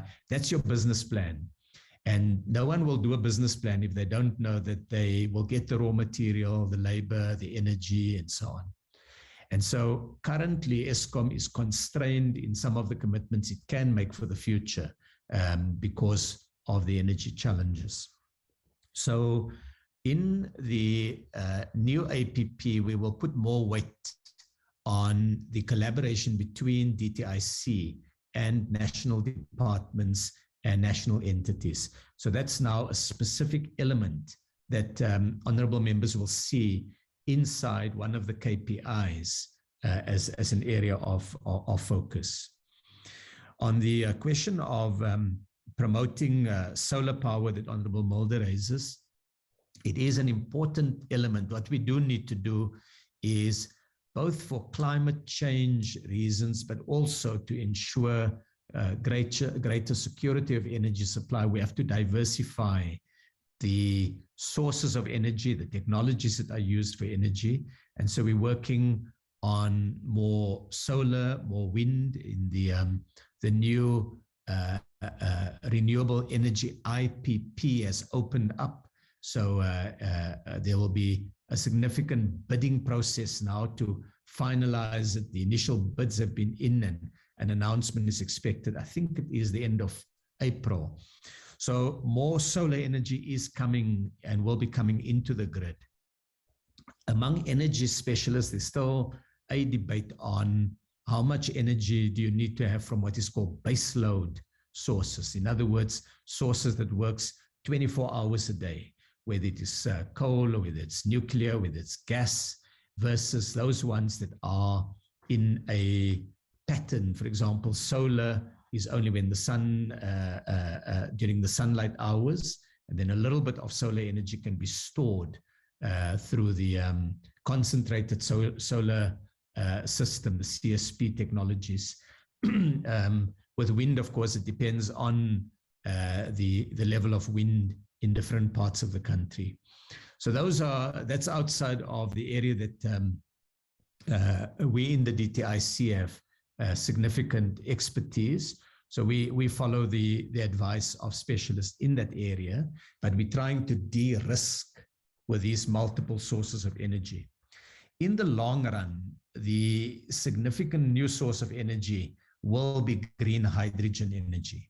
It is potentially massively abundant, it's clean, and South Africa is well endowed with the sources of green hydrogen. The problem with green hydrogen at the moment is the cost structures. The technology to produce energy from green hydrogen are not ripe enough yet.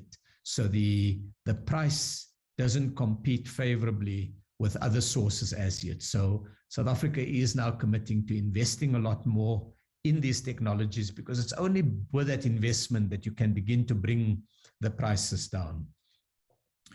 On the export of raw materials to other parts of the world, it's a theme picked up by Honorable Mulder. It's picked up very strongly by Honorable Tring. And Honorable Tring, of course, has made this an area of important focus in the committee, for which we are most appreciative, Honorable Tring. Now, let me start first with a broad comment on beneficiation. We have proximity of minerals. They mined in South Africa, they're available. For minerals to be successfully and on a commercially sustainable basis to be beneficiated, we need a number of things, of which two of the more important ones are, number one, energy, particularly competitively priced energy. And secondly, the underlying technologies that would enable beneficiation. And so with energy being the big challenge at the moment, and I've responded to Honorable Mulder on the energy issue, that does weaken not only our overall industrialization effort, but in particular beneficiation. Because when you think about it, almost any mineral that we mine, the beneficiation process is taking that mineral and applying two things to it: energy and human labor. Those two things transforms that into a product that can make a machine, or can make a fuel cell, or can make something that is the end product that gets used, either capital goods or consumer goods. And so energy is critical. The second thing is we have some minerals that are quite critical to our beneficiation efforts. Iron ore obviously is one of it, because we do have a steel industry that uses some of that iron ore. But we also have chromium. South Africa has these ferrochrome smelters, and they have complained to us that they're unable to stay in the market because South African chromium producers sell the product to other parts of the world, China and other markets, and it is transformed there, and some of that product is then sold back to South Africa. So we are in discussion with the Department of Mineral Resources and Energy on the proposal to deal with the issue through an appropriate export tax. Ultimately, what would make an investor come to South Africa and beneficiate the product here? It will be if we can get the price of the raw materials down, or the competitiveness of our plants and our operations improved. Those are the two drivers of beneficiation, cost and efficiencies. And so DMR is considering the proposal. It's not something that sits in the first instance in the legal instruments that would be ordinarily available to the DTIC. So that is something that colleagues are looking at. We also have enormous supplies of manganese. We now do the sintering of the manganese in South Africa, but the opportunity is to do ferromanganese production and beyond, because manganese is a critical element in steel production. And the IDC had been looking at projects in the past to try to support greater beneficiation of manganese. But often what comes up in those projects is the cost structure, that if we take everything into account, we don't give enough cost advantage to the local beneficiation. On the matters that came up on whether the DTIC is ready for the new challenges, and Honorable Mulder raises the issue around the conflict in Europe and the impact on South Africa, potentially. Yes, Honorable Mulder, you're right to raise the issue, because it is something whose effect we're beginning to see in some areas, but the full effect of which will only become evident with the passage of time. So the impact would be one on the South African supply chain. We buy products from some of the affected territories. For example, we import a lot of fertilizers and fertilizer materials from Russia. We import copper wire and other products, but it's also in our exports. Our farmers sell quite a lot of their citrus fruit and the apples in both Russia and Ukraine. The bigger impact will also be on what the conflict does to global growth and global demand. Because whenever global growth goes down, then South African exports suffer. And we also, of course, are a big importer of things like oil. So the greater demand for oil, the uncertainty about supplies of oil impacts very, very greatly on oil prices. We are also at the consumer level a big market, a big user of bread. It's a staple product in South Africa. And when wheat prices go up, given that Ukraine is a major supplier of wheat globally, if their supply is interrupted, wheat prices across the world go up, because everybody begins to future price the risks into the present price of wheat. And that means that South Africans who are reliant on bread as a staple pay higher prices. There could be challenges with availability. So the impact is definitely there. We've been through the first wave that hit us, which was COVID, the second wave that hit us, which is the July unrest. And we're looking carefully now to see what impact this conflict will have. And we will need to respond much quicker than we've responded to the early phases of COVID, to ensure that our recovery is not undermined. But a lot depends, of course, on what happens to global growth. If global growth remains strong, then South Africa could benefit. Some commodity prices have risen, so South Africa is able to secure a higher return for its exports of minerals. So it's a complex story where on some products we will pay more, on other products we can sell at a better price, but conditions of peace certainly favor a long-term growth and investment prospects.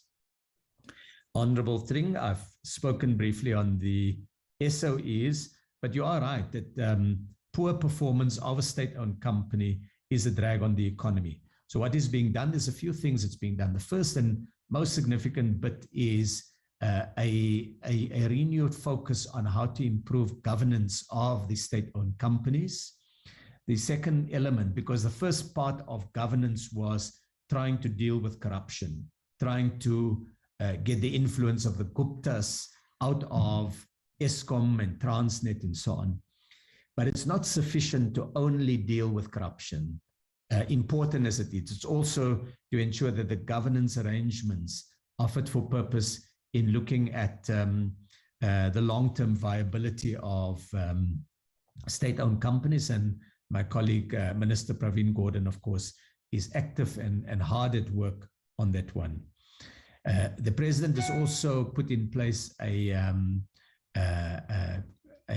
commission on state-owned companies, which will provide a broader governance framework for state-owned companies. And we've got some persons from the private sector. We've got people who've looked at the international experience and others all working now on the presidential state-owned companies commission. The third element of state-owned companies is to deal with their historic debt, and I think the President and the Minister of Finance has spoken to that, particularly Eskom. The debt that had been accumulated in the past puts such enormous pressure on Eskom that their ability to trade themselves into a more stable and sustainable area is of course, a challenge. The fourth one is to bring those projects that have been on a slow burner to improve the speed of delivery, and that is in particular renewable energy. And the IPP office, of course, is now not only advertised and processed the new bid window, but the next bid window thereafter is also being looked at to see how it can be fast-tracked. But it's not just in energy, we're also in transport logistics. Transnet is doing more work now to think about a longer-term development plan. They're working with the DTIC to see how we can bring down the cost of the bottlenecks with the shipment of cars from the car makers in Tshwane to export markets. And one element of that is to look at a new railway line improvement and strengthening that would shift the vehicles from the current route to Durban instead to a route in the Eastern Cape, probably Buffalo City. Then the next area that Honorable Tring raised around beneficiation was the setting of targets and timeframes. And of course, these are areas, as I've indicated earlier, that are not within the mandate of the DTIC to set a target on things like exports. The export taxes are within the domain of National Treasury, and the policy around minerals are with DMRE. But we are working with them. We made some smaller gains on beneficiation that we've reported to, and fuel cell technologies. We used to import all of the fuel cells, even though South Africa is the major producer of platinum globally. But fuel cells are now being produced in the Dubet trade port that is used by one of the big cell phone companies, I think it's Vodacom, to keep the energy supply going on the masts that are used for cell phone transmission. We also have, of course, a big opportunity now with renewable energy, where there's battery production that uses some of the minerals that we have. So I hope that we would be able to do better on beneficiation and lift it out more. We've now moved beneficiation from being an area that was only a focus of one branch of the DTIC to one that a number of branches of the DTIC will be looking at. Honorable Tring, I should advise that I've not read the Benedict Dube article. I would be looking forward to reading it. But I can say that there's certainly been deindustrialization pressures in KwaZulu-Natal that in particular following the July unrest that we were concerned about. But it's not only the July unrest. There's also examples where investment is discouraged by groupings at local area, essentially engaging in criminal activities and extortion to force investors to set aside 30% of the investment project for them. And they often speak in the name of communities, but they come armed with guns and other weapons, and it's pure criminality in so many cases. And that's a law and order matter which we've raised with the police that would need to be resolved. So KwaZulu-Natal has always been a very significant part of South Africa's industrialization drive. It still has some very important projects there, and there are examples of really good news in KwaZulu-Natal that we can also lift out to, I hope, at least to some extent, mitigate and moderate some of the really bad blows we've had. One of it has been the work that Toyota and the auto industry has done to make KwaZulu-Natal a better base for its production.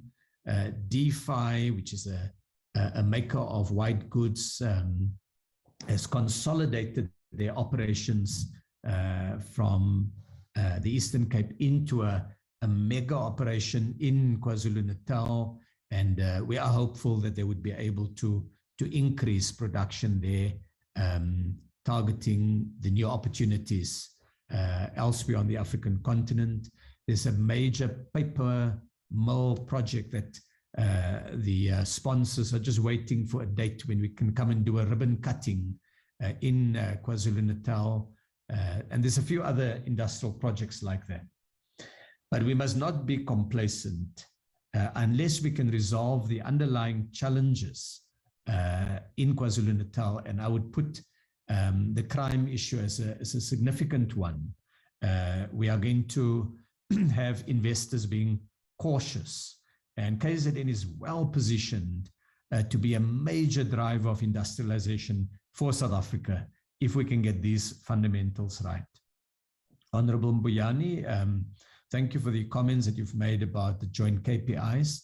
And I think it's really the concept that was developed last year that we're going to try to embed much more strongly in our annual performance plan for the new financial year.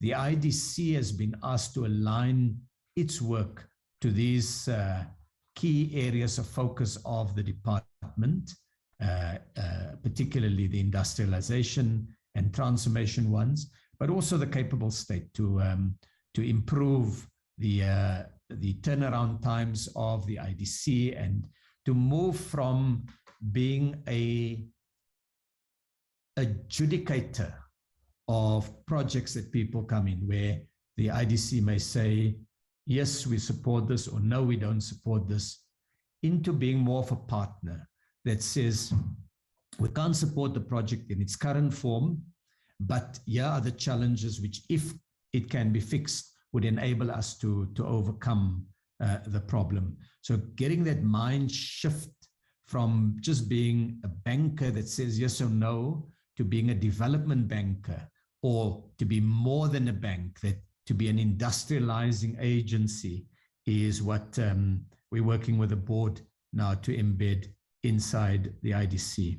The IDC is now a partner in almost all of the master plans, from the steel master plan, where the IDC, of course, has a desk that does sector investments in the steel industry. It's been a big player in the past, to clothing and textiles, where the IDC is now administering the clothing and textile incentive or support package that government has put in place, to areas like the furniture industry, where the IDC will be putting up a new fund in partnership with the DTIC to promote furniture production in South Africa. So there is that alignment taking place. Honorable Mbuyane raised the question of economic concentration and what is the role of the NEF, IDC, and the department in this. So there's a few areas. The first is the support that the department gives to enabling market inquiries into highly concentrated sectors, together with the proposals that come out of it. So honorable members will recall that the grocery retail sector is highly concentrated. A couple of large supermarkets have the vast bulk of that market sewn up. And so what we do now is the competition authorities looked at the presence of retailers, grocery retailers in shopping malls, and they discovered these very long lease agreements where an anchor tenant, which would be one of the big grocery retailers, could have a 10-year lease, exclusivity lease, that would not permit any other grocery retailer to come in. And that means smaller players in particular never get into it, because the larger players would each become an anchor tenant in a different shopping mall. So the Competition Commission has acted against that. They've been able to get commitments from big retailers to discontinue that in a number of shopping malls. So that's one example of the action by the competition authorities. Now, it's not enough to use competition instruments. The commissioner of the Competition Commission has often made the point that the commission can point to a problem, but unless there are new investors coming in with money and new production capabilities, you don't turn a problem into a solution. And so the IDC has now been asked, met with the IDC and the Competition Commission and others in February this year, and we spoke about a more integrated approach where the development finance institutions work with ITAC and the competition authorities to ensure that we inject more competition into the domestic market, each using their own instruments to achieve that. And then the other part of it is support for small businesses, and also the work that the department does on mergers. When there's one company buys another company, is to have public interest conditions. The Competition Commission looks at the competition side, the ministry looks at the public interest issues, and those public interest issues includes what support will be rendered to small-scale farmers or small suppliers or so. So when Coca-Cola did an amendment to their competition conditions, we engaged them and they undertook to increase the procurement of sugar from sugar mills that use small-scale farmers, so that we also provide more opportunities for small players to enter those value chains. On industrial parks, Honorable Mbuyane, the current model is not a good model. It's one where, similar to what I explained with the SEZs, the department is really a postbox between National Treasury and provinces. So a province would put up a bid to say, we would like to revitalize our industrial park. We need new fence, we need security lights and so on. Can the DTIC make a financial contribution? And we would make the money available and we would get periodic reports on it. And that's the entirety of it. There's no commitment that we extract from that province to ensure proper maintenance of the industrial park, to ensure that the rental that is charged to tenants are competitive and properly priced. We don't do much to bring new investors into those industrial parks. And so the new model we're developing is going to learn from what we did in the SEZ in Tshwane and go for a new approach to industrial parks. And on the 18th of May, when we come to the committee, we'll highlight some of those elements of the new approach. Honorable Burns, Tamashi raised the issue of the capable state, which I've spoken to, and the key enablers. And what the state needs to do to help stimulate industrialization is, first, of course, we need to get infrastructure in place. And that infrastructure is energy, water, logistics, ICT or broadband, and so on. And that would be things like the policy work on ensuring spectrum auctions and so on. The second thing that the state needs to address is crime and corruption. Crime, so that, in fact, businesses know that their property is safe and that they don't get this extortion that I spoke about earlier, where people masquerading as representatives of the community, but brandishing guns, try to extract money from investors. And corruption, because corruption is a tax on businesses, but it's ultimately a tax on employment and a tax on development, because it's poor people who suffer the most when there is corruption. When an official wants a project to include their brother-in-law or to get some money under the table for approving a license, you don't put a cost on the investor, because the investor will just shift that cost, or the investor will simply not set up operations in South Africa, both of which hurts local communities and poor people. And so the state has to ensure that the fight against corruption is stepped up. The third broad area, besides infrastructure and the fight against crime and corruption, would be enabling a trade environment. So, for example, getting access to foreign markets for South African exports and providing within the framework of the law the necessary trade support to domestic players. And then, of course, the DTIC also has a structural transformation component where we seek to help companies to improve their competitiveness, their technologies, their know-how, the training of workers in order to create for the manufacturing sector a more conducive environment to growing. And so getting all of that right is important. And Honorable Burns, Ngamashi, you've pointed to road infrastructure. When I look at small-scale farming in the Eastern Cape, in fact, not even small-scale farming, but subsistence farming, the reason why people very often in the Eastern Cape will be producing only for the local community and not for national markets is because of the lack, very often, just of a road that connect a village to a proper market that is able to buy the products. And so you have these informal markets that are too small to incentivize local communities to expand production. So road infrastructure is an economic imperative. You're absolutely right. On transformation, I think you've put the point very, very well and very strongly around BEE. But I would say there are two other elements to, well, a couple other elements to transformation.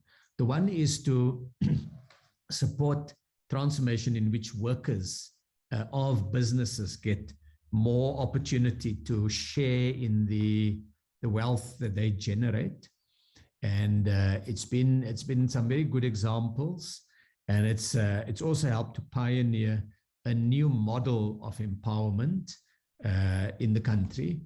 Workers across language, culture, class, all of or color rather, all of the different things that unite in these worker ownership schemes. And then the second part is spatial transformation. It's a difficult one, and many countries in the world battle with spatial transformation. It's a big discussion in China, where they look at how can they move development from the ocean-facing provinces to the inland-facing provinces, from the export-facing provinces, your Pearl Delta, the areas around the big export hubs, and get more development in the northern parts of China. India is battling with a spatial development program, and even developed countries look at it. I mean, when the European Union was formed, a big part of the EU was providing the structural transformation funds that assisted countries like Portugal and Spain and others, Ireland, to develop, because they were seen as underdeveloped regions of Europe. So across the world, it's a big challenge. So I would not want to take that out of the equation. And then finally, there's very high levels of economic concentration that can limit young people from entering the economy. And I'm talking of Black South Africans who are young, but I'm even talking about white South Africans that are young. Both groupings are finding that the entrepreneurship that they may have cannot find space when you have such high levels of economic concentration that locks out new players. And it means that South Africa loses sources of growth. So we're looking at broadening the transformation agenda to cover not only individual industrialists, but also workers and communities. We're looking at not only promoting actively ownership of women, young people, and Black South Africans, but also addressing the spatial inequities and looking at economic concentration. Honorable Malamecha has raised a point that I've responded to earlier, which is on the Tshwane SEZ. And he makes a very sensible proposal, which is, why don't the department take the learnings out of the Tshwane SEZ and roll it out across the country? And it's Honorable Malamecha, as if you've read our minds and as if you were sitting in the internal discussions in the DTIC, because that's what we will be seeking to do now. There are challenges, and I want to be frank about the challenges. The first challenge is our budget for spatial development is limited. We only have a set sum of money that's available, and that sum of money has to stretch a very long way. So we've drawn in our Chief Financial Officer, the CFO, Shabir Khan, in a meeting, I think it was either last week or the week before that, when the Deputy Ministers, Deputy Minister Gina and Deputy Minister Majola and I sat with the DG, the CFO, and the relevant DDGs to look at how to reposition our spatial program. And we looked, among others, at the budget. And so the question was, how can we make that budget stretch much more? Of course, we're also going to try to get more money from National Treasury. But given the challenges the Treasury has to balance, we don't want to make the entirety of our program dependent on getting more money. Some of it has to be in using our money more smartly and squeezing more money from provinces as co-partners in this, and creating a more conducive environment so that the private sector can also bring more money in.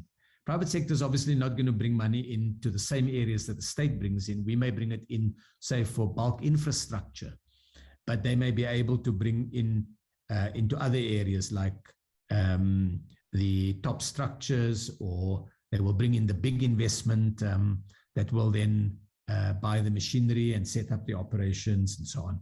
So Honorable Malamecha, that's the approach we want to take. What complicates our life is not just budget. It's also that we now want to broaden the focus of the department. Instead of the department only looking at its 10 SEZs and its more than 50 industrial parks that are run by the provinces. We want the department to look at all 52 districts and develop over the next couple of years an industrializing initiative in every of the districts, either a new one if there's nothing in place, or to revamp and strengthen one if there is one in place, or if there is nothing that the state has in mind, is to support private sector industrial initiatives. Sometimes in a mining area, we're working at the moment with a big mining house who is in the Northern Cape, and they believe that they can do more to stimulate industrialization in the Northern Cape through a supplier development park located closer to their operations. So that's really where we are moving now. And of course, all of these areas require solid infrastructure. Honorable Burns Amashi's point about road infrastructure, and on the Ministerial Committee on the Budget, one of the issues that I would do is to raise the importance of road infrastructure, water infrastructure, and energy infrastructure being funded. But it also means, and this is where the President is been focusing the area of work that we need to do, unlocking more that can be done from private investors in boosting industrialization and manufacturing. Thank you very much, Chair. I hope I've covered all of the different questions that came up from honorable members. Thank you very much. Yes, I think you did. I don't see any further follow-up hands, Minister, so thank you very much for this engagement. And I think as a PC, there were a few occasions where you mentioned while making your presentation that you would like to come to the committee to give us more information on certain aspects. So we will let you know, when we can schedule it so that it fits into your program and we are kept up to date on developments. Thank you very much, Minister, and your team. We now go to our second item for today, which is I think the Public Protector's Report. Consideration of the first draft of the Public Protector's Report on the Toyota Quantum remedial action. Can I just check with the committee secretary? I don't have my agenda open. Minister, did you want to make a comment? Thank you very much, Chairperson. Chairperson, I was specifically requested to be present for the first item. I want to find out if, with your permission, I could be excused, given that that item is now completed. Yes, thank you very much, Minister, and your team. Thank you very much. Thank you very much to all the honorable members. Thank you. Can we just have the agenda again? Chair, you are correct. Yes. The next item is what you said. So if we can flag the report, would that be okay, Chair? Yes, please do so. Thank you. Chair, if I may take members through the draft report, Chair, would that be in order? That's in order. Proceed, Mr. Emmons. Chair, the report that we have before us is the report of the Portfolio Committee on Trade and Industry on the Public Protector's Report on a systemic investigation into allegations of illegal conversions of goods carrying Toyota Quantum panel vans into passenger carrying minibus taxis to transport members of the public for reward dated. It will be dated on the day we will formally adopt, Chair. And then the report follows as follows. I'll start from number 2, Chair. On the 7th of May 2019, the Public Protector's Report, and I won't read a long title, was referred to the Portfolio Committee on Trade and Industry for consideration and report with specific reference to the matters falling within its ambit.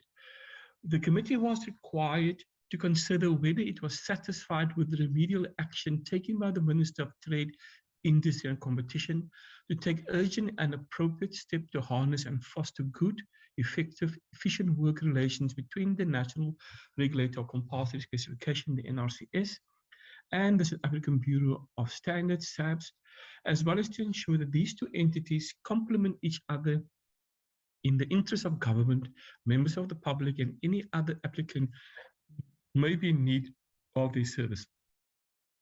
Therefore, it should be noted that the purpose of this report is not to discuss the merits and demerits of the findings of the public protector with regard to its investigation, but to focus on and determine whether the remedial action determined by the public protector has been implemented and whether the committee was satisfied with the steps taken by the minister in this regard. Furthermore, it should be noted that the remedial action determined by the public protector is binding until set aside by the Court of Law on judicial review. Therefore, compliance with remedial action is mandatory. The Department of Trade and Industry and Competition, together with the NRCS and SABS, briefed the committee on 23rd of February and 9th March, respectively, where they expressed a view on the findings, the DTI's decision not to take the remedial action, or some of the findings on the judicial review, and further highlighted the steps taken by the minister to address the remedial action recommended by the public protector. In the presentation on the 23rd of February 2020, the NRCS and SABS informed the committee that no remedial actions were directed at them. However, in their view, the public protector's report contained a number of factual and legal inaccuracies which would have supported the position to take the report under review. As the NRCS and SABS are entities reporting to the DTIC, they informed the committee that these two entities had sought permission from the DTIC to take the report under judicial review within 30 days of its publication. However, the DTIC informed the committee that as no direct adverse findings were made against the department or the entities reporting to it, it was of the view that in the spirit of cooperative governance, it will not be supportive of such an approach. Therefore, as a result of this decision not to take the matter under judicial review, the minister is in fact bound to implement the determined remedial action. In light of the above, the committee then requested the DTIC and its entities to brief the committee on the 9th of March on the steps taken by the minister in addressing the remedial action prescribed in the report. The DTIC informed the committee that the minister has subsequently complied with the remedial action and had facilitated the creation of a memorandum of understanding that formalized the areas of cooperation and collaboration between the NRCS and SABS. As a result of the MOU, a joint working committee comprising of representatives of both entities was established to manage cooperation and consultation on matters dealt with by both entities, to implement mutually agreed programs and projects, and to share information. Furthermore, the DTIC informed the committee that joint management meetings between the NRCS and SABS have been instituted to deal with operational issues to further foster collaboration and cooperation. The DTIC informed the committee that it will continue to monitor the implementation of the MOU to ensure ongoing compliance with remedial action from the public protector. Therefore, the committee, having considered all the facts presented to it, was satisfied with the steps taken by the minister and was of the view that he had complied with the remedial action as prescribed by the public protector. So that is the draft report that we had before the committee for the consideration and input, Chair. Thanks. Thank you very much. So what is it that you want out of this meeting? So Chair, this is the first draft. This is the sorry, yes. Chair. This is the first draft. If members, we forwarded the draft to members for members' input. If members are satisfied on what we have captured is accurate and correct, the members can formally move to adopt, or if members wish to take some time, we can consider the matter tomorrow at its next meeting, Chair. So we can conclude the business on the matter today if members are satisfied that what's reflected in the report is accurate and they are in support of that view, or if members wish to take a day to look at it and come back tomorrow, we can consider it tomorrow, Chair. So it's in the committee's hands, Chair, how we proceed. Thank you very much. There we have the report, members. Can I see any discussion? And whether you want to have more time to consider the report or whether you wish to adopt the report as tabled here. It has been circulated to you. Can I take input from members?